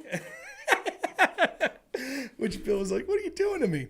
But they started asking me. They were like, the angle that MTV was trying to run was Liberty had done very well at debates, and so they wanted to make it seem like, oh, here's Jerry Falwell, these Bible beaters that, you know, are misogynist, you know, blah, blah, blah, and they're winning debates. They're like, you know, like they wanted to make it out like it was the Hitler Youth. And what they didn't understand is that's not how Liberty debated. Liberty, like anyone else, would just argue the positions that they wanted. Like, so just because it's a Christian university doesn't mean that they were going in like pro-life, anti-gay marriage. They'd be like, yeah, abortion, great, whatever, we don't care.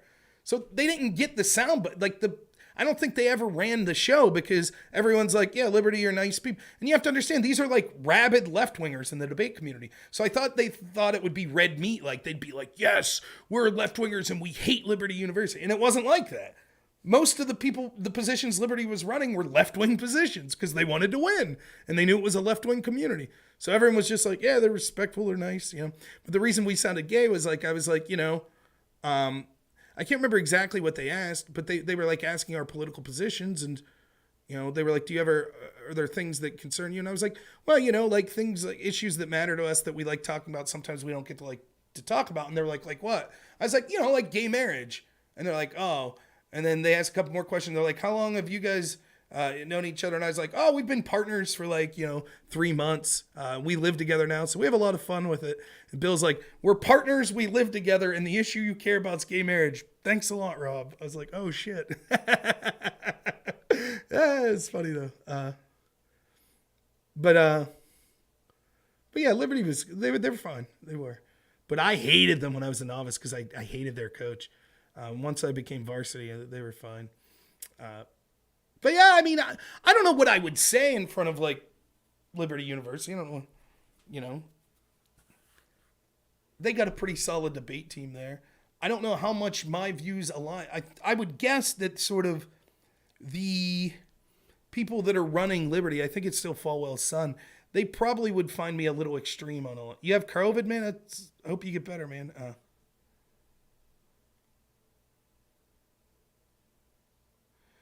Do I have any advice on debate practice? It depends on what you mean, right? Policy debate, like the game that I did in college, is different. When you say debate practice, do you mean like you just want to get better at the skills to convey the ideas that you have to people in everyday life? Like that sort of debate, like you're having a discussion with your family around the dinner table or you're arguing with someone on Twitch. Those are vastly different things. I'll assume for the sake of this that you're saying the latter.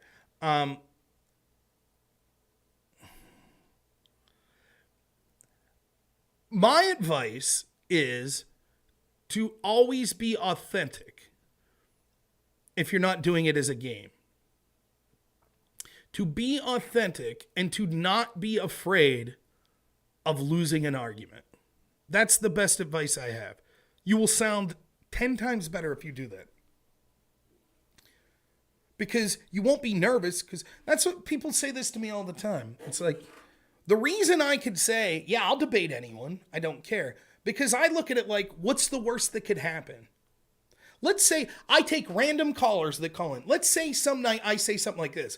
Let's say I say, you know, these new, you know, the new e-logs on these trucks that truckers have to use are a disaster.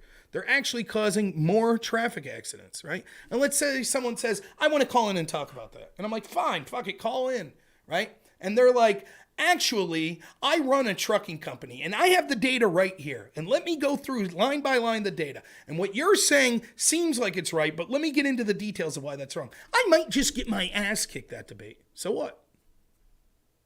What do I lose out on? Right?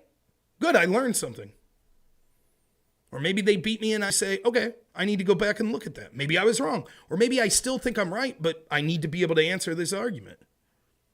Right? There's no shame in that. And like, that's what people don't understand this. There's no shame in admitting you're wrong. It's almost always better to admit you were wrong than to keep going ahead like you weren't, because people understand no one's perfect. I'm not going to sit here and tell you I've won every argument. I mean, objectively, in the game of debate that I did in college, I wasn't in the top 30, you know. I was probably a top 70 debater in the country. But the people at the top level, and you have to understand, this was just when I was debating, so you only have basically 4 or 5 years eligibility. So if there were 50 people considerably better than me my last year of debate, that's just 1 year. There were at least 50 people better than me every year. So there are hundreds and thousands of people that were better than me at that game of debate. That's just true. It's just, you know, and I think I'm maybe better outside of that because different things, but I mean, it's just true. There's topics that people would crush me on. I get that. So if you're authentic and you don't mind losing and learning something, that's 90% of the battle. You know, the other piece of advice that's not so cliche that I'll give you is this. if you're trying to win an argument, always take the path of least resistance.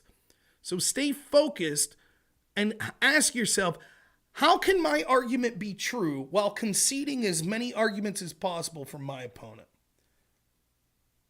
And sometimes that'll piss off the people that agree with you. Let me give you an example. When I debated Hunter Avalon and I debated Dylan Burns on vaccine mandates, I could have said, let's look at the VAERS database, right? Look at all these side effects. Look at all these people reporting side effects from VAERS. And that's a reasonable argument to make. The problem is there's a lot of counter arguments to that. Well, VAERS is self-reporting. So how can we trust this data? And blah, blah, blah, blah, blah, blah, blah. The easiest way for me to prove that Biden's vaccine mandates were wrong in my head was, let's take a group that this is wrong for and focus on that group. Here's the mandate, and it's got all these tentacles here, here, here, here, here. And we're asking, is this good? And I think it's real easy to prove, well, that's not good. And if that's not good, then this isn't good. Because this is this. And I could say, instead of this, we should do this. So this is bad. Now, the truth is, I don't like any of it. But I'm just arguing the mandate as written is poor. And so, for me, the literature was quite clear. When it came to people with prior infections, natural immunity was superior. And so to punish those people, but allow the vaccinated that were more of a risk to operate with impunity seemed nonsensical to me. And they have no defense. But if I started saying, natural immunity superior, and the VAERS database, and Bill Gates and Agenda 22, right? What happens is they'll focus on those parts where they have more arguments against. And they'll say, Agenda 22 is nonsense, blah, blah, blah, blah, blah, blah, blah, blah. Conspiracy theorists, blah, blah, blah, blah, blah.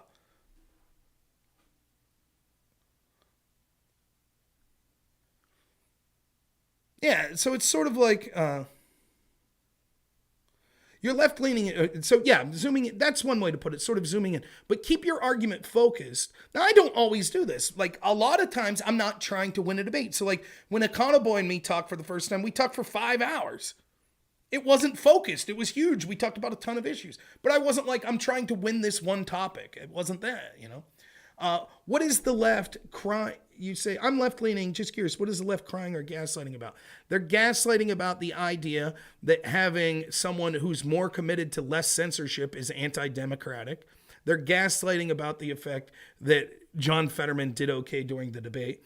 And they're crying about the fact that Elon Musk bought Twitter and that that's somehow going to be devastating and anti-democratic. And also we talked about tonight sort of the gaslighting it. They're claiming that the rhetoric of the right led to attacks of Paul Pelosi, and yet earlier this week, my previous 2 shows, I showed left-winger after left-winger that was mocking Judge Alito for saying that they felt that their families were being threatened with assassination with the leak of the Supreme Court case. And they thought that was funny, even after an assassination attempt. They were mocking him this week about that.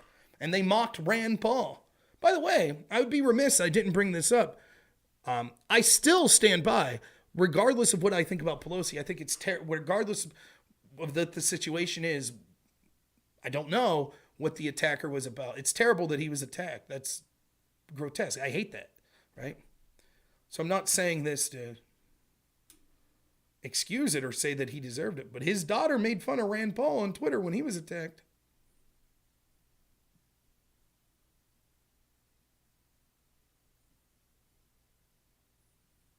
More perfect union. What I said about it is this, right? I don't know. You could absolutely be right. The problem is, I'm not going to rush to conclusions about who this guy was or who his motivation was, because we see so often that the facts change as we go on. We learn more, or some of the things we heard might not have been true. To me, again, this is kind of what I was telling Friday Living, right? Yeah, no problem for the info, no problem. It was kind of what I was telling him. My take on this, the most important take, it's irrelevant. It could be that this was a left-wing hippie nudist who was an illegal alien from Canada that was living in Berkeley that's a super communist, right? It could be. It could be that he was and that's why he did it. It could be that he was a lover of Paul Pelosi. Could be that he was a Trump-supporting right-winger that wrote a manifesto saying, I think Pelosi's horrible and stole the election and wanted to use violence to go after Democrats. All of that is irrelevant to the bigger point that I have, which is the left-wingers that are out there trying to say that we need to censor right-wingers. Thank you, Friday Living. I appreciate it. Thank you so much. The ones that are out there saying, oh, it's because the right wing's incitement to violence are full of shit. Because they do this every time. Every time that a left-winger's harmed, they say, it's because of the right. We need to censor them. They're inciting. And then they go out and they say, Trump's a Nazi. Trump supporters are insurrectionists. They're racist. You know, they're going to kill everyone with their medical policies. They're going to enslave women, Handmaid's Tale. And then when Steve Scalise gets shot, right? Rand Paul gets his ribs broke. Assassination attempt on Brett Kavanaugh. They never once say, oh, it was because of our rhetoric. So fuck them. I don't take them seriously. Thanks, Benjamin. He says, I agree. Twitter's already terrible and won't get worse with Elon buying. That's all I want. If you're the type of person that says, I think that Donald Trump's rhetoric inspired this attack on Paul Pelosi, I think you're wrong. But if your position's also I blame Chuck Schumer for the assassination attempt on Kavanaugh, okay, I disagree with you, but at least that's a consistent position. But what I will not accept is Bernie Sanders fundraising off of Congressman Gifford being shot because right-wing rhetoric means that you can't even be safe in Arizona. And then when a Bernie supporter goes out and shoots Steve Scalise, does he say, oh, it was my rhetoric? No, he says, all violence is bad. How dare people blame me and my side? Like, fuck you. I'm not going to take it seriously. That's the gaslighting, right? Now, I could go further and say, and besides, I don't feel that this guy was really a Trump supporter. I think that, he was a gay lover. I think that he was a hippie, blah, blah, blah. All of that may be true. It doesn't matter to me for the sake of what I'm talking about. And before people jump on me, you don't care about the... No, let me be clear. I am quite clear, regardless of what this guy's political persuasion is, it is absolutely heinous that he attacked Paul Pelosi. I am not making fun of Paul Pelosi for being attacked, nor, despite not liking him or his wife, nor do I think he deserved it. I don't. I think it's perfectly fine for people to say the situation seems odd, what were the motivations, etc., etc. But regardless of what his motivations were, I don't think that this speaks to anything whatsoever about people that have legitimate concerns about issues with our government and that we shouldn't be allowed to say them because it allegedly inspired this guy. Don't buy it. So there's no need for me to wade into that debate. I just don't care.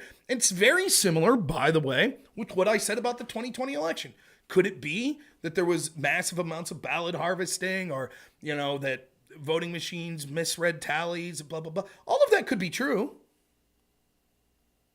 But my take is, what if it's not? I think that a bunch of powerful institutions coming together to craft a narrative, including to cover up truthful stories that are critical of Joe Biden, that's damaging enough to influence our elections. I don't need to prove shit about Dominion voting machines to say that, so why even wade in it? As soon as I start talking about Dominion, people are like, oh, Dominion, blah, blah, blah. And then that's the debate. And then we lose sight of by the way, almost every major social media company and media institution pushed people to censor this Hunter Biden laptop story. They all allowed the FBI to use unverified opposition research in order to spy on the president of the United States and gaslit it that it didn't occur over and over again. Thanks, Bush, for the sub. I appreciate it. So, I don't know. I guess that's sort of an example of what I was talking about there.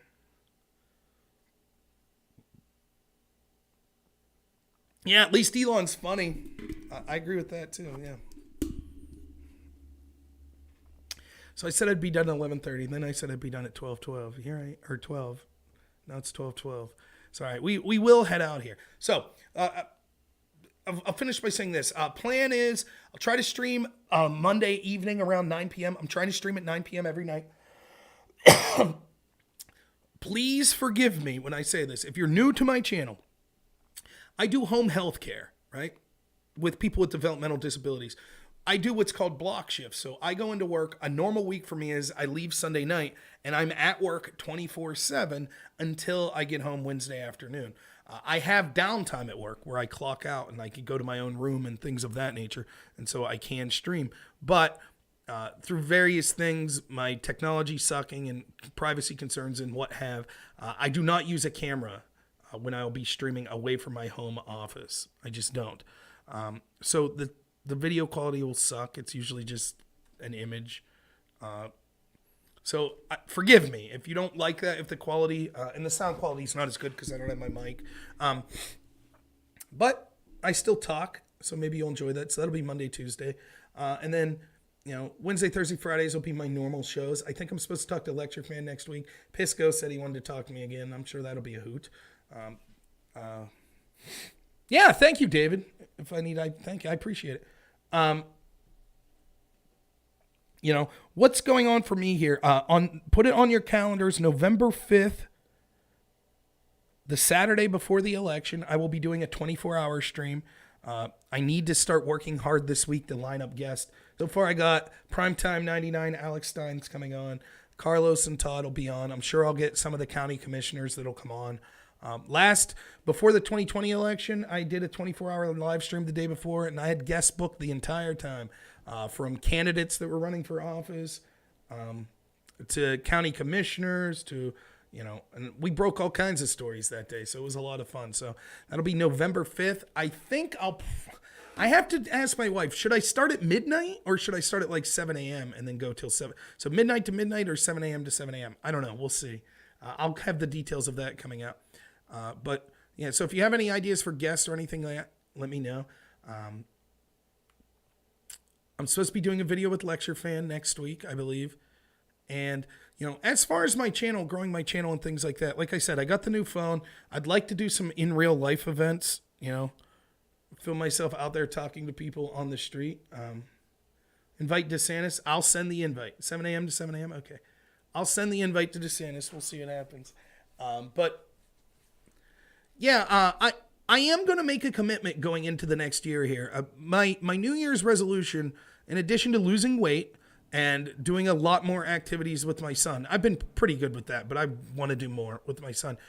When it comes to my channel, my resolution is going to be, for 1 year, I really want to hammer down, keep a consistent schedule, and really put the work in to see, what if I tried to make a go of this? What if I tried to make this a career? I'm still going to be working crazy hours at my job, but that'll mean like I'm putting videos up consistently, short form, like 5-minute videos. I'm working on my editing skills. I'm working on sort of interviews with people. I'm working on doing real life events. So that's the plan. I am going to try. I feel that, I don't want to have what ifs, like 5 years from now, like what if I would actually made a go of it, so I'm going to, that's my plan coming into next year here. So I'm really trying to set the groundwork now to keep a consistent schedule and to do things like that. I really am. Cover when the election fraud starts in Philly. What, a month ago? No, I'm just kidding. So yeah, I am going to start doing that. I would like, if I made enough money. Look, I know there are people you could hire as producers. I would like to try that. See what happened if I hired a producer for 3 months. Well, it's not just behind the scenes work, right? A producer is nice because they could market for you. They could get you guests and things like that. So I need a producer. Where are all the producers? We're all streamers. Where the hell are the producers at? By the way, it's amazing how many left-wing people have producers. Like, one of my favorite people to interact with online is Danabo. Danabo produced for Dylan, and you're an executive producer in Detroit. That's awesome. Talk off stream with mods more often. I should. That's something I need to work on. Aftershock used to help me a lot. Basically acted as a producer. I thought that good things occurred from that. Yeah, Danabo's a good guy. I need to reach out to him. I know he had some health issues in his family. Hopefully that worked out. But yeah, so I have things planned. And then, of course, there's comfy.stream that you see. I'll make one push here tonight. Please consider going to comfy.stream. I know it's difficult. I know YouTube and Twitch are places that are very fluid. You're comfortable being there. I am too. But eventually I will be banned from those platforms. Comfy.stream is ran by my friend Andrew. If you donate to me through it, I get a much larger portion of the money. They're willing to take your feedback. They're growing. They're building all the technology themselves. And so hopefully I could be a small part of that community growing as well. But, there are people on, through that, maybe I could meet connections. And it's one thing. I'm a likable person, I am, but I just don't know how to sell myself. And I just, you have to understand, I stream because it's my hobby, because I have fun doing it. I don't have fun editing. I don't have fun being like, oh, I'm going to send out emails to all these people and be like, have me on your show. I don't do that. When I ran for office, it's actually laughable, right? I'll tell this story here before I leave, okay? When I ran for office, it was a special election. So it was District 12, special election in 2019. Tom Marino was the Republican that had won that district, and he had some health problems. So he had to, after he won the seat, he had to step down. And so the way it works in Pennsylvania is there has to be a special election. The Republicans and the Democrats get to choose however they want to who they want to nominate. And then you have a general election, which, obviously has to be ran in a specific way but the primaries don't. And instead of having a primary, what the Republican Party did was have a comfy system. Now, in District 12, it is the most conservative district in Pennsylvania, and it was undoubtable whoever won the Republican primary would be the congressman.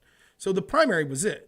Instead of having a traditional primary, what they did was have 215, I believe, comfries, plus there were some extras, backups. They were the only people that got to vote. Right. So I believe there were 24 of us that ran for the office. And once you got to the actual comfy meeting, there was a voting step, and the top 10 moved on to the round where they then got to speak. And then they would drop people below a certain percentage each time and then revote and then drop and revote until someone got over 50% of the vote. So you weren't speaking to everyone in the county. Hey, vote for me. All that mattered was the 7 people in that county that are voting, or the 30 people in that county that are voting. So you would go to these, meeting or these, what's the word I want to, events. You would go to these events where it would be like you get a chance to speak in front of all the conferees. And then afterwards, so it would be an official thing, robnoerr for 5 minutes, and I'd get up and I'd speak and, give my spiel and then answer questions. Then the next person, then the next person. But at the end of the event, okay, we're done. Well, now's your chance. You get to go up and shake hands and talk to the individuals. And you would know, okay, it's those 12 people I need to talk to. They're the 12 people that are voting. I was terrible at it. And you want to know why? I'm actually very good at talking to people. Very good. But you want to know why I was terrible? Let me show you. Hi, how are you? I'm robnoerr. Great to see you. Yeah, thanks so much. So what'd you think? What did I say anything that resonated with you? What sort of issue are you most concerned about going into? And then in comes someone else. Oh, hey, Rob, how you doing? Hi, my name's John Smith. I'm running for office, too. And then they put their back to you, and they get in between you, and they start to... Every fucking time. Like vultures, these people are running. You couldn't talk to anyone. They'd be, oh, yeah, let me wedge in here. And then, they'd put their body position, and I'd just be like, what the fuck? So I would end up... There'd be someone sitting at the table. I'd be like, hey, what's up? Start talking to them. We'd start talking politics. They'd be like, I'm not a comfy. I'm not voting. I'd be like, man, I don't give a shit. I just want to hear what you have to say. And people were like, why are you wasting your time talking to them? They're not voting. I'd be like, wasn't a waste to me. I enjoyed talking to them. I enjoyed hearing what they thought of me. Sorry, I'm not a fucking vulture stepping on people's toes, interrupting their conversations to try to glad hand someone to vote for me. Sorry. But I'm not good at that shit. I'm just not. I was just like, whatever. And that's sort of a metaphor for how I'm not good at reaching out to people like, hey, do me a favor, have me on your show. Would you have me on sometime? I'll reach out. I'll send someone, if I have an email address or I got their DM on Twitter, I'll be like, hey, my name's robnoerr. I ran for Congress. I think I'm one of the best conservative debaters on Twitch. I'd love to do your show, Here's some of the topics. Here's a video I did, I noticed you had Vosh on your stream, Tim Pool. I debated him, thought I did very well. I'd love to come on. Doesn't respond. Okay, what can I do? I don't know. I'm not the type of person to keep hassling. I'm just like, that's it, So I don't know. I'm not good at that. I don't do it well. I don't even like talking about how decent I am. Part of me's like, I don't know. Like when I ran for that office, the first event I did was a phone call. So they had everyone that was running. There were like 24 of us, and they were going to ask you 2 questions, and you got to respond. And so they piped you into this phone call where everyone who was a comfrey got to hear. And the questions were like, why are you running for office? And like, what do you think you add to the Republican Party? Those were the 2 questions. And it went or why would you be the best person was the first one. And it went through alphabetically. So I'm Noor. So I think out of the 24, I was like 17th, you know? And I'm sitting there, I'm on speakerphone. I'm muted, so they can't hear me. But I'm on speakerphone, and my wife could kind of hear. And I wasn't that impressed by anyone that was running. But I told my wife, I was like, well, what am I going to say? Why am I the best? And she's like, I don't know. Why are you running? And I was like, but I haven't heard the people behind me. What if they're better than me? Seems pretty presumptuous of me to say I'm the best. Maybe the guy 2 after me, I'd be like, wait a minute, I want to respond. I want to change my answer. I thought that guy was the best. I don't know. Like, why are you the best? I don't know. Am I? I've never met any of the other 23 people that are running. Maybe one of them will blow me out of the water. Spoiler alert, they didn't. But how the fuck do I know? You know, it's a weird position to have to sit there and brag about yourself. It's like, I don't know. Like, I've always been that type of person. Like, you know, one of the things that I heard from my dad and my grandpa growing up is, you know, no one's better than you, but you're not better than anyone else. And obviously, that's only true somewhat. Like, we're all better than rapists. We're better than them. We're better than, you know, there are people you're better. But in general, like the principle is, you know, Christopher Hitchens in one of his books I read said, treat all humans as if they're mammals. Or maybe it was treat all experts as if they're mammals. In other words, both of those things are kind of saying the same thing partially, which is don't be intimidated by people. You walk into a room and it's like a bunch of geniuses, which I did in debate, right? You fit in with them. You'll be all right. You know, just be yourself. But you walk into a room with a bunch of high school dropouts that are all mechanics. You're not better than them. They might blow you away. They might be brilliant, right? So, you know, don't be intimidated, but be humble, you know? And that's, so when someone like pushes up on me and they're like, oh, I'm fucking better than you. I'm like, no, you're not. Fuck off. You know, and you hear me say that in debates, like, dude, I know you think you're smarter than me. You're not. But on the other hand, if people call in and they're like, you know, well, I would debate you, but you'd just blow me out of the water. I'm like, you don't know that. You might be awesome. You just don't have the confidence. You know? I've always tried to be that way. You know, if someone's being arrogant to me, well, I'll push right back. But if someone's like has humility, I'm like, no, you don't have to, you know. If I could afford to do anything I wanted career-wise, what would I do? Probably talk radio. That's probably what I would do. I like what I do. I like doing home health care. But if I didn't get paid, I don't know that I would do it. Right now, I'm doing it because I'm comfortable, and it's one of the things that I need to work on. I have a graduate degree. My job that I have, the qualifications for my job, I don't even need a fucking high school diploma. And I have a graduate. Yeah, I use Restream, yeah.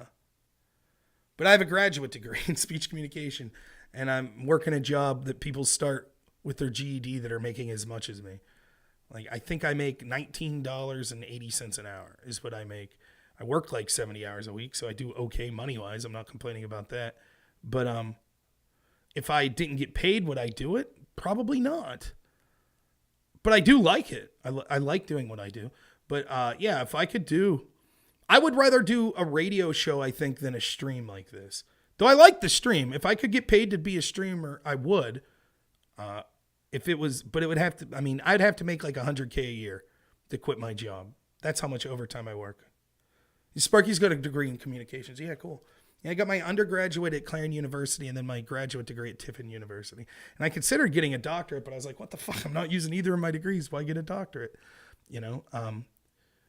But, you know, this sounds shitty, but it's just the truth. Money matters to me because I have a family. So part of having a family means, you know, and I'm not bullshitting you when I say this. Like, I have friends that are like, I want to be a musician, and they're good. And it's like, okay, when you're 23 and you don't have a wife and you don't have a kid, fuck it, go for it. You know? But when you're 40 and you have 3 kids that you're not paying child support for, dude, time to get a fucking job, man. Right? I'm not saying give up on your dream, but work on your dream when you're not working and providing for your kids, okay? You know, that's reality. And by the way, having a kid's the best thing you could do anyways. Find someone you love and have a kid. So then all of a sudden, that's the dream, you know? But if I had, if a wealthy benefactor was like, here's $100 million, do what you want, I'd be busting my ass streaming. That's what I would be doing. I'd be streaming 4 hours a day with awesome equipment. Well, I'd be traveling with my wife and kid a lot too. But that's like career-wise what I would do. No doubt. It's just, I can't give up now on my job of guaranteed money to, chase after something that I don't know that I would succeed at. It's just, there you go. If you win the lottery, you'll fund my radio. Doesn't have to be radio. I could do the streaming stuff. It would be all right. But, that's the truth of it. It's a weird lesson in life, You don't want to be that guy that's like, when they tell you to chase your dreams, they're full of shit. They're not, but you have to be reasonable. You can't do it at the expense of loved ones, So for me, it's like, if this was an opportunity for me back when I was 25, before I met my wife, and when I say money matters, people are like, of course, greedy Rob. Dude, if I ever had my mom on stream, you would laugh your ass off to hear her tell stories of me. Like I have a brother, Jesse, that streams, Jojo. He streams video games. When we were growing up, he's 2 years younger than me. We would each get money. I would never spend my money.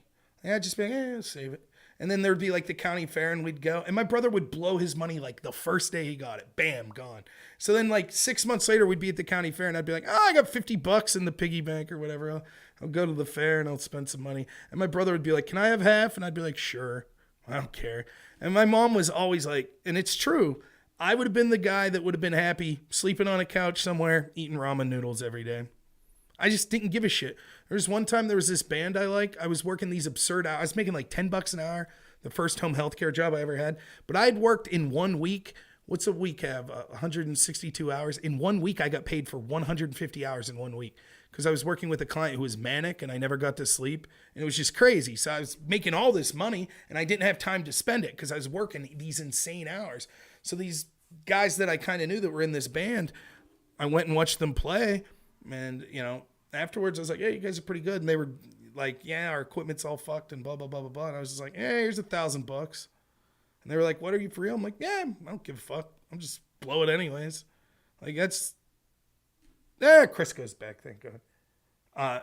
So I was never the type of person that was like, yo, when I grow up, I want to be rich. I didn't give a shit. Now I look back after I met my wife and was like, fuck, what an idiot. I was pissing all this money away. If I'd have saved it up, me and my wife would be in a better position, And now having a kid, it's even doubly like that. I'm like, oh man, all of a sudden there's all this little shit that you're like, oh, I wish I could do this with him. I wish I could get this for him.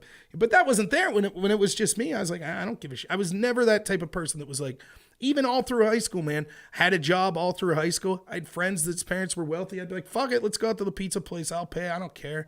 It just never mattered to me. I didn't give a shit. I didn't care if I had a nice car. I drove a piece of shit car. I was absolutely fine with it. Wore piece of shit clothes. Was absolutely fine. I didn't care. But it's different when you're married and when you have a kid. Then it's like, okay, now this stuff matters, right? You can't be that guy that's just like, oh, fuck it, I'll crash on a friend's couch. But it's like, I got a kid. That shit's out.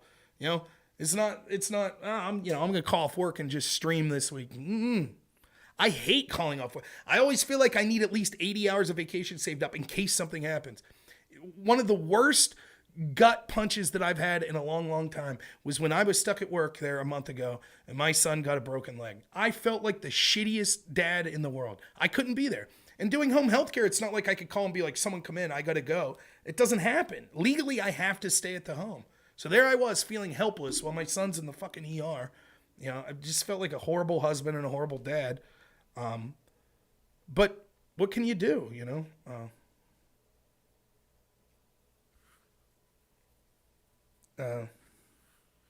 come back to ATS. Yeah, Blase, that's where I started talking politics, above top secret. I used to be on all the time. The more I started hanging out with my wife, or once I got married and started, other priorities, it was like less ATS time. But I used to, man, I'd stare all day on ATS, above top secret. You know, just wait for someone to respond to me, be like, bam, fuck you, you're wrong. How you like that? Yeah, what's chat flipping out about? I missed it. Oh, that's because I don't see this photos printed, guys. Chat. Yep. I don't even look at their chats, right? Yeah, I agree with you, Z. To me, that's what's so funny. Like, you know, all these big thinkers on here online making a difference. You want to make a difference? Be nice to your family. Be nice to your kids. There's a difference. I could be so, let's say hypothetically that I put on this stream the day before the election and my stream puts Doug Mastriano over the top and he wins the governorship. That pales in comparison to being a good dad to my son. It's not even close. Thank you, Benja. I appreciate the sub. I really appreciate it. I mean, it's not close at all. It's not even in the fucking ballpark at all. People could shit on Jordan Peterson, which is fine. Yeah, I don't agree with everything he says. But, you know, one of the things that resonated with me was like, you want to know something you could do? You want a goal that you could set that would matter? When a close relative dies, be the person for your family that people could depend on. Shit like that matters, you know? To me, like, I was lucky. Like, my parents weren't wealthy, but they gave a shit and they made mistakes. I'm not saying they were perfect. But some of the things they taught me without even trying to teach me have influenced me more than anything in life. Like when I was a teenager, my grandma and grandpa were in a nursing home. And my grandma had dementia pretty bad. By the end, she didn't even know who we were. She didn't even know who her kids were, you know? And it's boring. A nursing home is boring for a teenager, you know? And my dad and mom made me go to the nursing home every Wednesday, Saturday, and Sunday, usually for 2 hours. And I hated it at first. I wanted to hang out with my friends. You know, I can't even remember how I was, maybe 15. It was like, this sucks. I want to hang out with my friends, go to the nursing home. Like, it sucks. And by the end of it, I wouldn't trade that for the world, spending time with my grandparents by the end of it. You know, it just...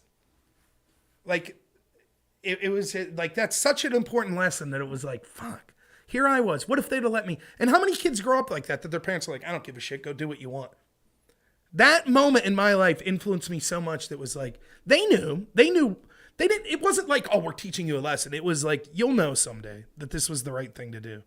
And it was, you know, those things are important. You got a loved one in a nursing home, go visit. You don't? Go to the nursing home anyways and visit someone. We treat old people like shit, like this throwaway culture. You know, it just, so, you know, all this stuff. And I really believe this. People all the time, it's like, what can we do? And I say it all the time. I'm like, don't get depressed about this shit. Your personal life and your loved ones, that shit's more important. You could find meaning like that that's far more important. Guess what? Spoiler alert. We all die at the end of the day. But, you know, even if you're the most impressive human being ever, 1,000 years after you're gone, you'll be a blip in a book.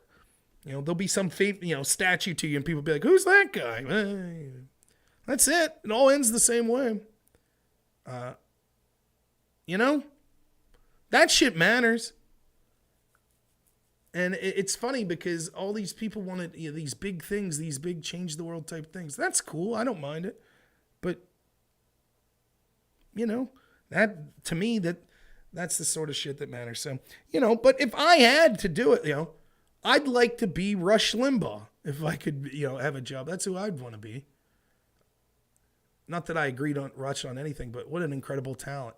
But that's what I would like to do. Every day, just come on and give my opinions on what's going on in the world and make a bunch of money doing it. That'd be great. As long as I got to be a good dad and a good husband.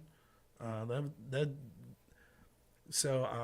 I am lucky because I got an awesome family and I like my job, even though it pays like shit. So when I'm there a bunch of hours, I'm not miserable. I'm pretty happy. This month's going to suck because of licensing, but I like it. Other than that.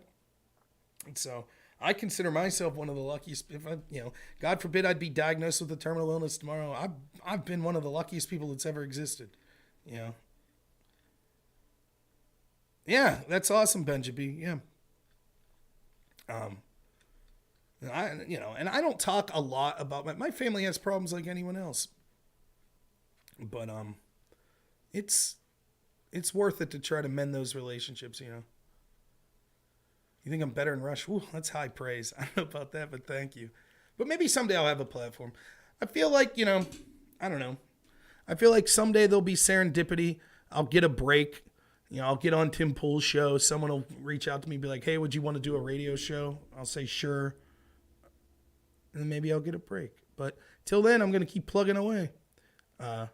Thank you, David. I appreciate it. Absolutely, I agree. But let's raid someone. Enough waxing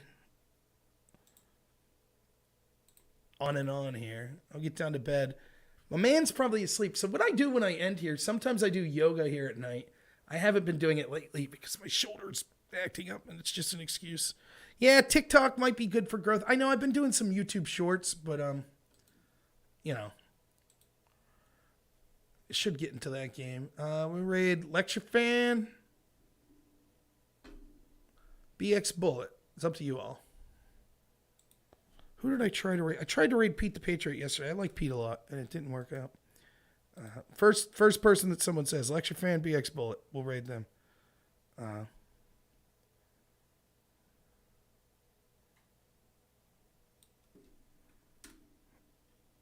Oops. By the way, one thing I do want to say, if you want to start streaming and you ever want me to give you a raid or anything, let me know. Put your handle out there. I'm all about it, Yeah, thank you, Z. Thank you, Blase. All right, we're just going to raid Lecture Fan then. So thank you all very much. I had a great time tonight. It was one of my favorite days I've had in a long, long time. Hanging out with my son at the zoo. It was just fantastic. I enjoyed this stream thoroughly. You will not see me until Monday, and that will be a video that'll just be podcast format, but it'll be on these channels. Thank you so much to everyone who donated. If you want to help me and you didn't donate, if you know anyone that you think would like my show, just give them a recommendation. If you're watching a bigger streamer, a Tim Pool or Dave Rubin or someone like that, shout my name out. I would really appreciate that stuff. So thank you all so much. I will see you Monday, and as always, have a good one.